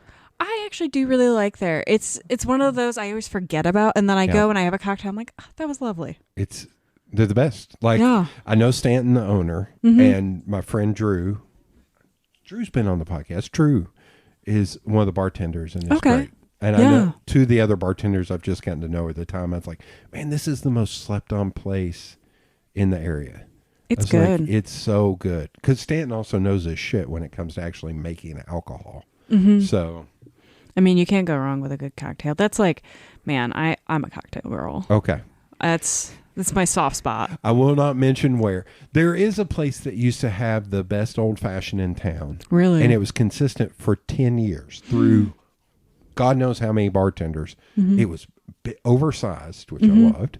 Excellent. And it was I'm a bit of a sweet tooth, so it was a little extra sweet. And then all of a sudden one day it was different. I don't know what happened. And it bums me out because I loved it. And then I went to another place that is not known for cocktails, and I'm going to mouth it so you'll know, and you'll laugh at me for ordering an old fashioned at this place. Really? Well, it was terrible. It was terrible. I believe that. No. The place with the good one was... Okay. that was the place with the great one. Okay. But I went to the other place, and I was like, I want an old-fashioned. And I ordered it. The bartender didn't know how to make one, and he made it. And I took a sip. I was with the person I was dating at the time, took a sip. I was like, this is one of the worst cocktails I've ever had in my life. And he came over. He's like, is it good? I was like, did a great job, fella. Excellent. I did not know what a nice way. Because he was also, I'd seen him a lot in there, and he was always a nice guy. Okay. So I was like, I don't feel like shitting on him right now. So, but it was awful. It was awful. To where I was like, just off the top of my head, I think I can tell you how to make this better. Like, I don't know what you did wrong, but it should not taste like this. I got a whiskey sour at. Yeah. And I was like, I don't think this person knows what a whiskey sour is. Yeah. And I went back a second time to be like, what is this? Still have no idea. Oh.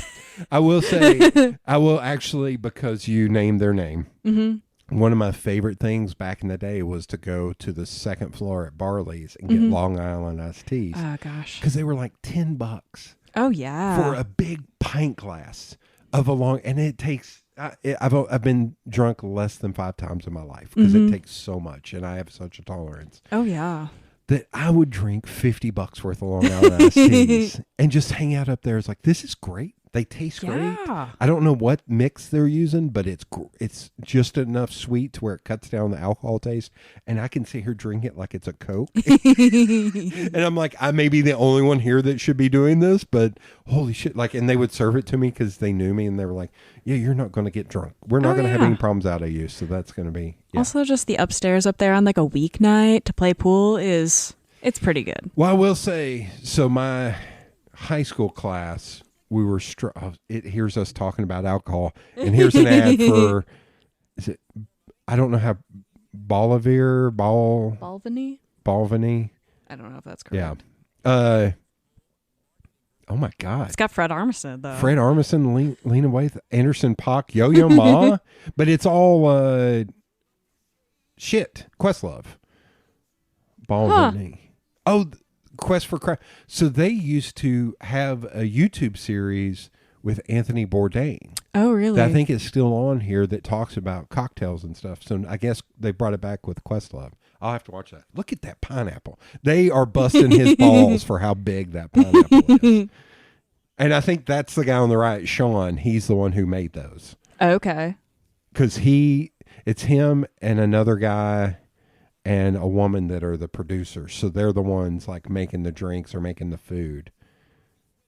Anyway. Okay. Barley's, you mentioned you were a bartender. We're going to go back to you painting, but I want to hear a bartender. So you were a bartender here or up there? Back in Michigan. Okay. I just worked at some local like craft beer bars. Oh, okay. So like I haven't done like whiskey bartendering. I'm primarily craft beer. Okay. Just pulling it. See, I first started working for myself, and I got my bartender's license thinking, I'm a big gregarious dude. I can go work at a brewery.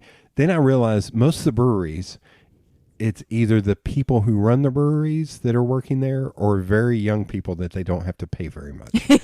And I was like, I'll be one of the young people. You don't got to pay me shit. Yeah. And there was one place where I applied and they wanted my resume. It wasn't a brewery. It was something else, but it was one where you just cracked beer open. Let's see if you can figure out by this. There were two things on the side when things were happening where they just cracked beer and gave you beer. Yep. There were no cocktails. And they said, you need to provide a resume of everywhere you've worked to get a job here. I was like, I go to your venue. There are 20-year-olds cracking beers open. Why can't I do that job? Yeah. Also, like cracking beers open is not hard. No. Well, and the other thing was there was only one guy there that was working. This again, not diminishing women, but anytime they had to bring out a new keg, he was the only one that could do it because he was the only one big enough to do it. Yeah. And he actually told the manager of that venue, he's like, I need you to hire Jody because I need someone else because it's hurting my back. Yeah, And that's a lot of he's keg. a lot bigger than me and can probably carry 2 kegs. I was like, I can carry 2 kegs. And he was like, and she still would not give me a chance because I had no other experience doing. I was like, it's just have me carry kegs. That's insane. I was like, she was very shitty about it too, to where I will not. I have spicy takes on her and her husband's venues because I do not like them as people. So That's like, honestly, so I just recently was on the job market and the amount of like jobs that paid nothing that wanted 6 references, I was like, excuse me? yeah, Like, Yeah. you don't deserve that. no, Not for what you're trying to pay me. no, seriously. I was like, I just want an easy job. Like, I shouldn't have to give you 6. Okay, bartender. Okay, we're gonna go back to now painting. Okay. So you like to paint. Painting is your preferred. Do you do anything else? Like Woodworking, epoxy. Okay. I make jewelry too. I want to do more with woodworking. That's just kind of, it's a space issue right now because I need like an actual wood shop. Yeah. I really want to get into like furniture flipping. Okay. Not even flipping, just refinishing. That's kind of my like 5-year goal. That's kind of, primarily I would say painting's kind of my thing. Okay. I will say the good folks at Crown Upholstery, Yeah. it's their dream to build an upholstery academy Ugh, to actually teach high school kids how to do upholstery. that's so cool. Yeah. That's like one of those things because I'm somebody who loves thrifting. Yeah. I just see like this furniture that's beautiful and old and like real wood. And I'm like, you just need like a little bit of love. So I asked them because I had like an old chair there that the bottom had kind of gone out of it. And the, whatever you call it, the thing for your legs, Oh, it kind of broke. yeah. And I asked, I was like, should I try to get you all to fix it? And they're like, if you don't have an emotional attachment to it, no. Because it will cost you so much money to get it fixed that, no. It's If you just don't not have worth emotional it. Same thing with like this couch. The bottom, like I've got pillows underneath this Yeah. to raise it up a little bit. And the bottom, the only reason I keep it is because it's so big Yeah. that I'm so used. When I look for couches now, they're either that material that's kind of rough to where they're not soft, and they're also so short that I'm like, I want something big that's not going to cost me $3,000 for a damn couch. Like, Yeah. it's nuts. Couches are hard. Like my best friend and I co-owned a couch for a little bit because we kept trading it back Yeah. and forward. And I'm like, God, I miss that couch because it was so wide that I could Yeah. like sprawl and like I would literally put an easel on it and just Nice. lay down. Oh and my God, paint. that's hilarious. Okay, so before I get into the last round of questions, there are more like quick fire. Is there?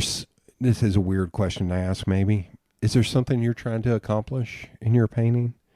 Do you think about it that way, like how it sits in? Because we're nice about how it sits in people's homes, or is it just I have to get this out of my brain? It's I have to get this out. Okay. This is the only thing like I think keeping me tethered to this planet Okay. most of the time. I don't care if Okay. people want to hang it up. I don't I will sell. I'm happy to sell, but I'm not doing this as a performance. Okay. I'm doing this for me. And if it can mean something to you, that's beautiful. Yeah. I love seeing people's faces when they see one of my pieces and I can tell that it means something to them. Okay. But that's not why I do it. That's just an added bonus. Okay. I think right now my goal is I've been going around taking photos of old places that are falling apart, and my goal is to memorialize them in some way. I can give you a list of more that you may not know. Please. Have you been to Rural High School? Mm-mm. Rural High School is over in Western Heights. It's a high school that shut down when I was in 8th grade. Oh my gosh. And the kids because it was an inner city school, half the kids went to Fulton, half the kids went to AE. There were a lot of gang issues because it was West Side and AE was East Side and Fulton was North Side. So we had some gang issues at that point. But it has been sitting there forever, just derelict. And there was a point like 5 years ago where the city got a bunch of developers together and were like, hey, can we save this? And all of them were like, no, you've let it run down too damn much. This could have been turned into something cool. Like, and you've just let it run down too damn much. Or the Knoxville College up on the hill. That's what I'm painting right now. So it's one that environmental engineer told me, this is like 10 years ago, told me it would cost like, I'm probably fucking up this number, but that's okay. He was like, it'll cost, let's say $7 million just to get rid of all the asbestos that's in this. And he was like, and that's not even counting fixing it up. He was like, it's pretty bad. Yeah. I mean, I live right next to the Standard Knitting Mill. Oh, yeah. And, like, I stare at that building every day. So I should send you my Flickr photos where my buddy and I went there like, God, it's been 16 years ago. Please do. I'm obsessed with that building. I'll put that down here at the bottom. Flickr Standard Knitting Mill. That we actually snuck in and everything. And we left when we started hearing noises. Yes. Like I think it was like either early in the year or late in the year because all the trees are kind of dead. Yeah. But yeah. Oh, I've got a door that I think you would love to paint because it's. Now, how do I find my Flickr account? Every time I try to log in, I'm like, man, I don't remember what it was. Is it that? Nope, that's not it. I think it still has me log in via a Yahoo account. Oh my gosh. That I don't even have anymore. Let's see if I can log in. I want to show you this door. That did not work. Then it would be like, then I have to log into my Yahoo account, and I don't remember what the password is for that. Did you do it? Holy shit, it worked. Well, they fussed forever and were like, you need to get pro. Your photos are at the risk of deletion. I know. Apparently. I didn't do pro because it was... Don't want to pay for it? Well, it was just like an amount of money that I was like, why am I paying for that? Mm-hmm. I don't do anything with this. It's all old. Standard email. Let's see. It was January 29th, 2011. But I'll show you. This is one of the photos I took that I am proudest of. It's down here at the bottom because it's around the corner. And I kind of wanted this door. Mm-hmm. And had that time, had I known, I'd have been like, hey, can somebody put me in touch with the people to take this door? Because it looked really cool. Why is it taking so long to find? Flickr, this is why I don't pay for you. Because you're a pain in the ass. And now I can't find the damn door. Where is it? There it is. Oh, yeah. That's gorgeous. Yeah. I took color and then a black and white. Oh, my gosh. Yeah. So I'll try and send you, if they're not going to delete me. I mean, Jesus. Guys. There's 244 photos. I think I just got a digital camera and I was very So snappy. excited. I probably took 500 photos that time. Okay. Yeah, there are a bunch of places in town that if you don't know them, Standing Union Mill's a bummer because they let it burn down and it's, I was like, why have you, just tear it down. Yeah. Like at this point, you fucked it up too much. Just tear it down. The walls are falling apart. The old Bill Meyer Stadium where the Smokies, when they were the KJs, used to play was gorgeous. Really? And they just tore it down. They're like, we're going to move them to Pigeon Forge. Oh, my God. Sevier County. And now they're moving them back to Knoxville. I was like, it was also an old school stadium. Mm-hmm. And that's like, I miss Detroit for that reason. Like, oh my God, all the old buildings, like all the old molding and just the like intention that was put into every building. That's why I say Memphis, because there's a metal museum there. Ooh. And when you go over to it, there are all these abandoned warehouses over there. Ugh. I just looked around when we were there 10 years ago, whenever it was with my friends. I was like, I wish I had the money to buy one of these because it would be really cool. I was like, I hate to sound like a gentrifier or something now. I was like, but turn like second floor up into like residences or art studios or something. And then on the first floor, this is before breweries were as big. I was like, build out a brewery, build out restaurants and start to make this neighborhood, because it was also all warehouses. I wasn't displacing anyone by moving in there. I was like, but this is what should be done. Because look at these buildings. They're gorgeous. I need to go back and see if they're even still there. That's a group of friends had been talking about doing that in Detroit. Is like they found a building and they were trying to buy it. Yeah. And they were going to turn all the offices into residences. Yeah. And they wanted it specifically to be for artists. Yeah. And just basically make an artist commune in the middle of Detroit. I'm like, I wish. Because you've been down here long enough. Easttown Mall. Oh, yeah. There was a point where I actually told somebody that was involved, I was like, what if you all had brain one, the city or the county would take this over? Because you wanted to build like they wanted to build half of it in residences. I was like, but the non-residences, you're the maker city, for fuck's sake. Take one store, build it out with woodworking equipment and let people do woodworking in there. Charge them for that. Make one like pottery, whatever, and then have one storefront where everybody could sell what they made. It'd be genius. I was like, why are you not doing that? I was like, you're not doing it because you wouldn't make millions upon millions of dollars doing it. I was like, and that's stupid. That's short-sighted. Because if you build up that community out there, then you will make millions of dollars. Because then you can start selling parts of the parking lot and actually build apartments or houses or whatever. You can make money off of it. You just have to have a longer view of this. But then they sold it to Amazon, who built that big building that's it's not going to be used. No. So stupid. God, we can't. Okay. So wasteful. We're going into the positive. Okay. We're going to end on the quick fire ones. What would you like to see more of in art and creativity? Ooh, that's interesting. I should stop saying quick questions. Yeah, because I was like, that's these too are the deep heavy to be quick. questions. These are the heavy questions. I think I would like to see people being less performative. I feel like we've gotten to this weird relationship with social media and our creativity that it's like, I've noticed this with myself. It's just like, I've asked myself, I'm like, am I making for social media or am I making for me today? Yeah. And if it's, I'm making for social media, stop. Yeah.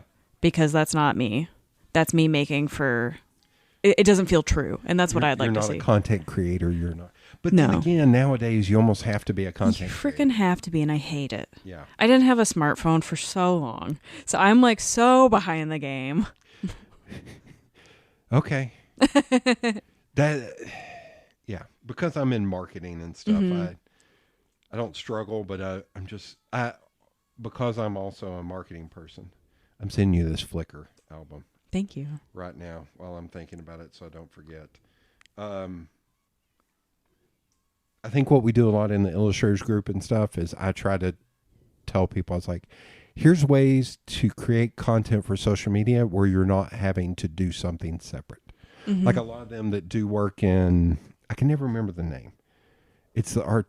Like Procreate? Procreate. Yeah. I was like, it has an option to screen record. Yeah, it does. I was It's like, awesome. so just click that, and then there's you a video, and you don't have to think about it. You can put like the after shot and say, want to see how I did this? I was like, and you didn't do anything extra to have to do that. It's stuff like that I think about a lot. It's like, here's how you create content. Don't think about it in the holy shit, I gotta create content. What are you doing that you can already leverage into content?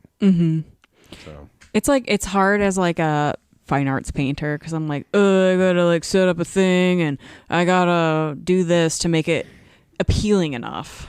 I will be as abstract as I can be with this.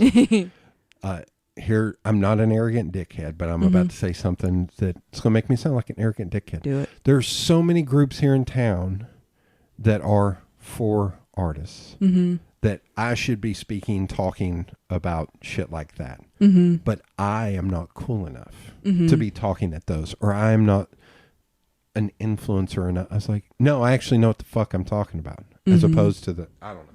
I feel like a lot of things are siloed here. And a lot of the things here are, if you're not in a certain group, you're not worthy. Yeah. Whereas that's why I've created stuff like the illustrators group, or there's a social media group that I run too. I was like, no, I'm creating these because people need to actually learn shit, as opposed to have to pay to go learn from somebody who's not doing what you're doing. Yeah. So where I've had many artist friends say that I need it, and that sounds like an arrogant, douchey thing to say. It's because I don't give a shit about making money on it. I actually want to help people out. So, and that's what it's turned into, is just money making. Yeah. And that's, I don't know. I've never been like money oriented person. Yeah. So it just all leaves a bad taste in my mouth at the end of the day. So I actually I actually created an Instagram account just to see if you had the term Knoxville in it, would you get a lot of followers just because you have that term? I do have a lot of followers on there. And there's part of me is like, maybe I should start just doing talks through that. Yeah. Is saying, hey, this was a place where I was just posting stuff I found. I'm going to now turn this into, hey, do you want to learn social media 101 for artists? I'm going to do it through this. I do. I'm not going to go through any other groups here in town. It's Art of Knoxville. That's me. Okay. That's good to know. Haven't posted anything to it in like 3 years, and have over 600 followers without even trying. And people tag me all the time and shit. And it's weird. It's That's like, so weird. all you have to do is have Knoxville in the title, and you gain a limited amount of followers. And it's like, somebody's blowing leaves. Yeah, they are. Hey, can you come over to my house and blow my leaves? No, leave the leaves. How dare you? No. But yeah, maybe I'm gonna write that down. Art of Knoxville classes on marketing. That would be great. I would attend something like that, because I have too many irons and too many fires. Yeah. And that's part of the problem, is like, I don't like the amount of time that it takes up in my day to be performative. Well, it's that term, rising tide lifts all boats, lifts all ships. You're from Detroit. You're from Lake area. No, I'm just kidding. I don't give a shit about making money on that stuff. I just want everybody to succeed. Because I know if everybody else succeeds, then I'll succeed. That's all that matters. Anyway. Is there anyone you'd like to work with? Ooh. I mean, you're fancy and worked like Eminem and Vin Diesel. Fuck's sake. Like, I don't really necessarily know. I think it'd be really cool to meet some street artists. okay. Because I like to do old buildings, and I'd love for somebody to come and make graffiti on some of my buildings. I've got a couple podcasts I recorded with street artists out of Cleveland, Ohio, but they're not down here. Interesting. I think that would be a really fun collaboration. I'll paint you the building and you deface it. Okay. That's interesting. Okay. I don't know many street artists around here. I mean, I don't either. Yeah. I think I see so much emphasis being put on murals. Yeah. That street art is maybe taking a little bit of a back seat. I almost feel like we don't view it as real art. Yeah. Whereas other cities do. And Yeah. I always find that like very cool. Like I was in a certain area in Atlanta recently. I can't remember where exactly I was, but it was like everything was covered in street art. Yeah. And I loved it. Yeah. I mean, and like I love murals too. Like I worked with a muralist back home briefly, and like that's something I would love to transition into. But it's not as raw. Yeah. We're 2 hours and 15 minutes in. I also feel like the mural scene here is getting a little bit gatekeepy. If you're not the right person, you don't get access to bid on in those opportunities. Whereas for me, I've always said, and I've said this to the people in charge, what you should be doing is going to Fulton High School, going to the art program, and letting the kids work on a mural together. Absolutely. You should be doing that for every high school or middle school here in town, and allowing kids to work on murals. I mean, what a great opportunity for kids too. And like, that's going to give them some sort of pride and some sort of like footing in this world to be like, I can do big things. Yep.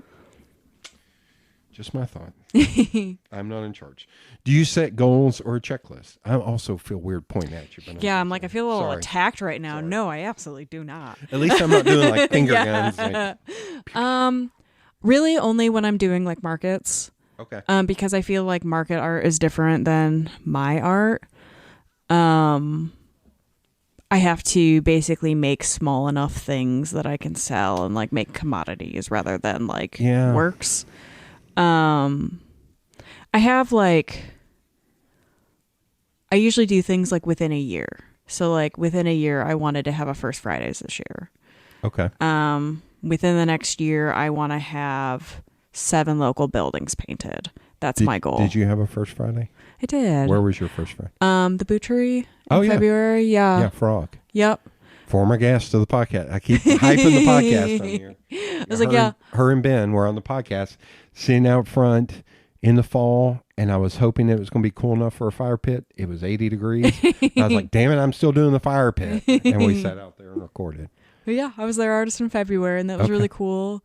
I'm trying to think what else. I have a piece in the Red Gallery right now. Okay.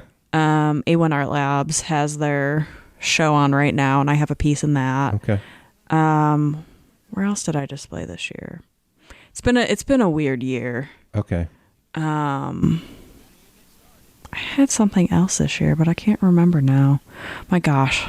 Okay, but you said you wanted 6 buildings painted. Yes, from now until next spring. So like your art on the 6 buildings, or no, 6 paintings of buildings around town. So I've done a painting of the Standard Knitting Mill. I did a house in Mechanicsville. I'm working on Knoxville College right now. And so I want to put on a show with all of those. Lord Lindsay is another one. Lord Lindsay? It's a place downtown. Yep. It was a party place that is there's probably still a lot of cocaine in that building. Okay, cool. But it's very different. That's why I mentioned it. It's like white building, white columns. Like, I'm going to see if I can. Lord Lindsay. Got it in my notes.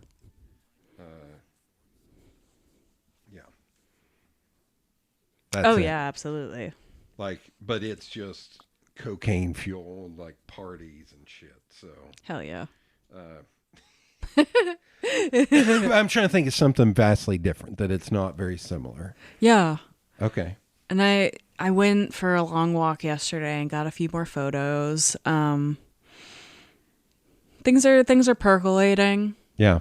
But I'm not entirely sure. That's as far as I go as making lists. Is like, I'm like, okay, market prep, I'll have a list. But then in terms of like fine art, I'm like, a year from now, this is where I want to be. Okay. Do you do a lot of the markets? I did mostly last year. I got diagnosed with cancer this year, so I took like 7 months off, and I'm slowly getting back into it now. How are you doing? I'm good. I'm fine. Okay. Yeah, luckily it's pretty treatable. Okay. So I just took a couple months off to, do the cancer thing, I guess. I don't know. I just did a couple months, just cancer. I know. I'm like, I keep being told I'm the worst cancer patient because they're like, you're still trying to just be a machine through this. And I'm like, yeah, it's fine. It's fine. It's fine. So I took a couple months off. I was doing a lot last year, like 2-3 a month. Okay. I'm like, oh my God, I need to like actually maybe calm down a little bit. Okay. Like Old City Market. Yeah, I did some stuff at like, I was doing like Old Sevier Market. Oh, yeah. Kimmy of Oddities Hair throws ones at the concourse that are like darker markets. Yeah. I've done the dark market a few times. Done a lot in North Carolina. Oh, okay. I did Punk Rock Flea Market this year and it was amazing. Yeah, just I'm starting to kind of take a step back from that as I want to transition into more serious work. Okay. Because I felt like I'm really only painting and I'm not like crafting, quote unquote, as much anymore. Like I just want to make big work. Okay. And that doesn't translate to market as well because people want things that are like $20 to $50. And I want to make 4 feet paintings. Yeah, that's a weird thing. It seems to be either cheap or crazy expensive. Yeah. And there's no like in between market, which is weird, but it makes sense. Like, yeah. Some things like I'll spend 20 hours on this. I'm not going to charge you $30 for it. Yeah, I can't say anything. I think that skateboard was $20 at the Potlight. They did a skateboard art show. Hell yeah. It was $20. I think each one of those individual pieces were $20 or less. Mm-hmm. Yeah. So I can't say much, but it is what it is, you know? I'm trying to think. Caitlin's was probably $20 to $25. Saul's was free because I know him. So I do like that picture. That's Saul Young, who is a editorial photographer at the Sentinel. Okay. And we did I worked at the paper for a while. They did a retrospective on him in the back hallway. And that was one of the photos. I was like, I really like that photo. And he was like, oh, I'll just send you a file and you can just print a copy. Oh my God. So that's what happened. It's beautiful. Yeah. It's so wild. Feels very Midwestern to me. Oh. Yeah, I guess I can see that with the snow and the grizzled old dudes. Reasonable Ron's. Do you know what you'd like to do in the next 10 years? Ooh. First of all, I'm going to graduate again. I want to start traveling and applying to galleries all over the United States rather than specifically Knoxville based. I'd like to do a few residencies. I just want to keep making bigger and bigger work. Okay. I think I'll probably keep Knoxville as my home base, but I want to continue to travel and experience art. Okay. In different cities, different regions, and see what each place has to offer. Okay. I try to go to the art museum anywhere I go. Same. And it's weird, the smaller towns that have interesting stuff. Like, there's a town in Missouri. Mm-hmm. It's funny how I'm going to look this up because I'm going to look it up by the brewery that's in that town. Nice. Springfield, Missouri. Okay. Springfield, Missouri is actually a cool little town, but the problem is it's fucking in the middle of nowhere. Mm-hmm. Like you take highways to get to a certain point, or you take interstates and then you have to take a highway, like for a while. So it's kind of a pain in the ass to get to, but it's beautiful downtown. Great restaurants and stuff, but their museum ended up being really cool. And it was really weird, and it was like all on one level. And it was kind of spread out. Like it looked like it was an old high school or something. Huh. But they had some pieces in there. It's like, this is in Springfield, Missouri. It kind of shocked me. Yeah. But yeah, it's a very interesting museum. But then we went to like the Columbus, Ohio Museum, which I expected to be better. And it was late. Is it that big one up on the hill? No. Okay. It's next to the School of Art and Design. Okay. In the middle of the city. But it was like, you had to pay to park, which seemed kind of like, come on, man. Get out of here. Yeah, and or at least validate. Mm-hmm. If you're going to buy a ticket to the museum, you should be able to park for free. But no, that's a nitpicky thing.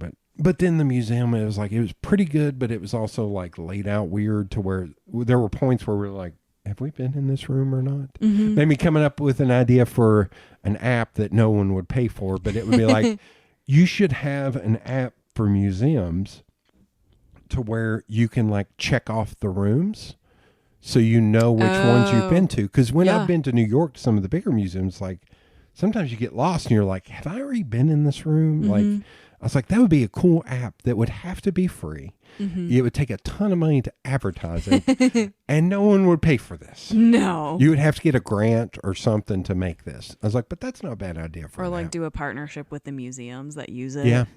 I'm going to New York this summer, and I'm very, very excited. The Whitney, the Guggenheim, the MoMA. So I saw that in MoMA. Here, I'll tell you this story. And then we got 2 more questions. Because I gotta get you the fuck out of here. You've been here 2.5 hours. I saw that in MoMA, Christina's World, and it was in a smaller room. That piece means so much to me. I walked into the room, and there were a few people in there, and I looked around. I was like, everyone needs to leave right now. And got a few funny looks. I was like, I'm not joking. You need to fucking leave right now. I cleared the room. I was like, I needed time alone with that painting. And I don't know how long I was in there. I'm sure I've talked about it before, 5-10 minutes, whatever it was. Did not get kicked out, shockingly.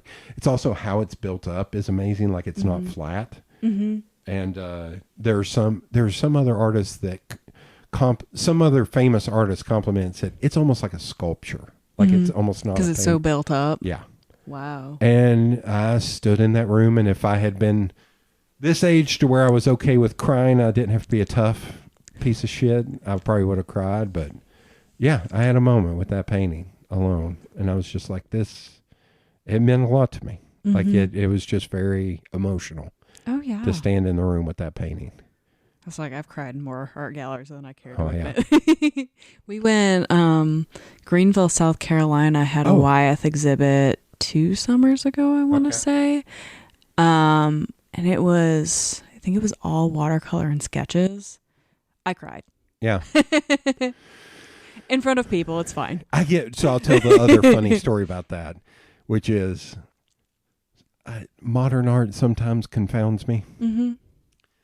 So I love telling this story. So I turned a corner in MoMA and apparently made a face out of my periphery. Saw an older black woman who was a security person bend over and start laughing. She came over to me and she put her hand on my shoulder and said, honey, that was the funniest thing I've ever seen in my life. And I was like, what's that? And she's like, the face you made when you saw that piece. That's the funniest thing I've ever seen. She's like, ma'am, I've been doing art 20 years. I don't know what the fuck that is. And she started laughing again. Like it was the greatest. It was just like, and I've said this on here before. One of my goals in life, if I just had time and money, I would love to interview security people at museums. Oh yeah. I'm sure they Because see they're some stuff. Not art people. And I hate to say it's usually black people that just need a job. And I don't say that in any diminishing quality. But it's just a lot of the people I've met at art museums and talked to, it's like some younger dude that's just like, no, this is just a job. Like, this is a job that pays okay and I don't have to do hard labor. Like, this is great. Or older black women that I was like, man, I would love to sit down and talk to you about what you've seen in MoMA. You know, pretentious bullshit or kids, what have you seen here? Absolutely. Yeah. I would love to just overhear some of the most insufferable people, how they try to explain art. But also, like, do you have a favorite? Did this open your mind to art? Are there pieces in here do you like, or are you inured to it? Like, that's the questions I would love to do that, but it would be such a pain in the ass. Like, same thing. I would need a grant or something to be able to go and do that. The hidden lives of our museum security guards. Is there any museum or magazine where you'd like to see your artwork published? Or is there any building where you would love to do art on? Any building I'd love to do art on? I would love to get into a gallery back home. Okay. To me, that would mean a lot. There's not a specific gallery. I went to the DIA, Mm-hmm. and it was really cool. Oh my gosh. And you get to see Diego's mural in the center. Uh-huh. Seeing I think I tried to get a photo, but a photo couldn't capture it. No, you can't, because you can't get 360 Yeah. degrees. And like, so I go every time I go home. Yeah. And it's now they have it blocked off unless there's something going on in there. And so I'm like leaning over. I'm like, I've Really? seen it a million times. Hey, sometimes it's open, sometimes it's closed. Okay. It just depends on what's going on. That was another one where I had interesting interactions with the security people. I ended up just standing around bullshitting with like a couple, I think it's a couple dudes or a couple of older women, where I just ended up bullshitting with them for a few minutes. And it was a lot of fun. Sorry. No, But you're yeah. good. If I could be in the DIA once in my life, that would be. Okay. That was my museum growing up. That was my taste of art. Because, like, my family doesn't understand art. They weren't very like, oh, let's take you to a museum. They're like, we'll buy you some colored pencils and you'll leave us alone. Okay. So when I got older and I got a car, Yeah. I would take myself to the museum because it was free and I was poor. Yeah. And just spend hours walking around. Okay. Like last time I was there, they had some of the most amazing block prints. I also love block printing. So like when I see some really, really well done block prints, whew. I'm looking for books now. I'm trying to remember the waves, the Japanese woodblock prints. You know what I'm talking about? The waves. I got to see those in DC. Oh, cool. And I thought I bought a book on them, and I probably have a book somewhere on those. But it was really cool to see those in person. I'm sure. And MC Escher, they did an exhibit here at the KMA in the late 90s, and I got to Really? see it. Yeah. And I actually have somewhere around here, I have like a wallpaper thing that can actually go around an entire room, and it's metamorphosis from beginning to end. But I'm never putting this up because I don't want to ruin it. Yeah. But it's also like 25 feet long. Like, That's so cool. Yeah. Like I almost wonder if you could somehow keep it preserved enough. Maybe this wall. Yeah. I don't know. It would also cost a fortune to frame. Yeah, that would be the real cost, is costing a fortune to frame. Yeah. Okay. DIA. I think that's an attainable goal. You know? Yeah. I mean, that was just always my like safe space growing up. And Okay. it would mean a lot to, go out and be the wayward child and bring back art. Because that's what everyone said. They're like, she's going to go away and become an artist. That's another good name for a piece, The Wayward Girl. Yeah, there you go. I giggled because I was like, one of my attainable goals, as the days wear on, it's getting harder and harder for it to do. My goal for this would be to sit down with Sylvester Stallone and smoke a cigar and interview him, or talk to him. Wonderful. But I know it would take a lot, probably. And he's getting of an age to where it would be harder. But he also just moved to Florida from L.A., so it may be more attainable. Yeah. It's like, that is a goal. Because he is someone, because of the Rocky films and the movies he's been in, he's not as dumb as everybody. And he's also a painter. Did you know that? Like, he's been a painter and a sculptor for decades. That's impressive. Yeah. And he was like, no. And there's a documentary on Netflix that's okay, but they don't get into the art as much, which I was like, man, make this, everything you got is 4 parts. Make this thing not one movie, but 3 parts, and do one on movies, one on writing, one on art or something. Like, fuck, man. Like, I want to hear about his art. It's just that gets cast over because it's not, it didn't get big in Hollywood. They talked about Rocky a little bit too much on an hour and a half long. I was like, man, do a 3-part talk. Just do one on Rocky. Yeah. Do part 2 on the rest of his films. And you then, are more than that, sir. Yeah. I was like, yeah. Okay. DIA. Okay. We'll manifest it. Yep. That's a thing, right? Yeah, absolutely. And the last question is, God, I gotta quit pointing at you. I'm casting a line. Yeah. That's what I'm doing. There we go. If you could talk to the 14-year-old version of yourself, what would you tell them?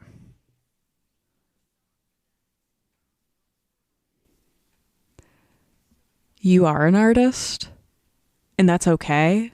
I never, up until probably a year ago, I wouldn't have called myself an artist. Okay. And I always was, and I always will be. That's the one truth that will always stay with me no matter what. And I was too afraid to tell myself that because I was comparing myself to all the other kids. Yep. And you can't do that. Nope.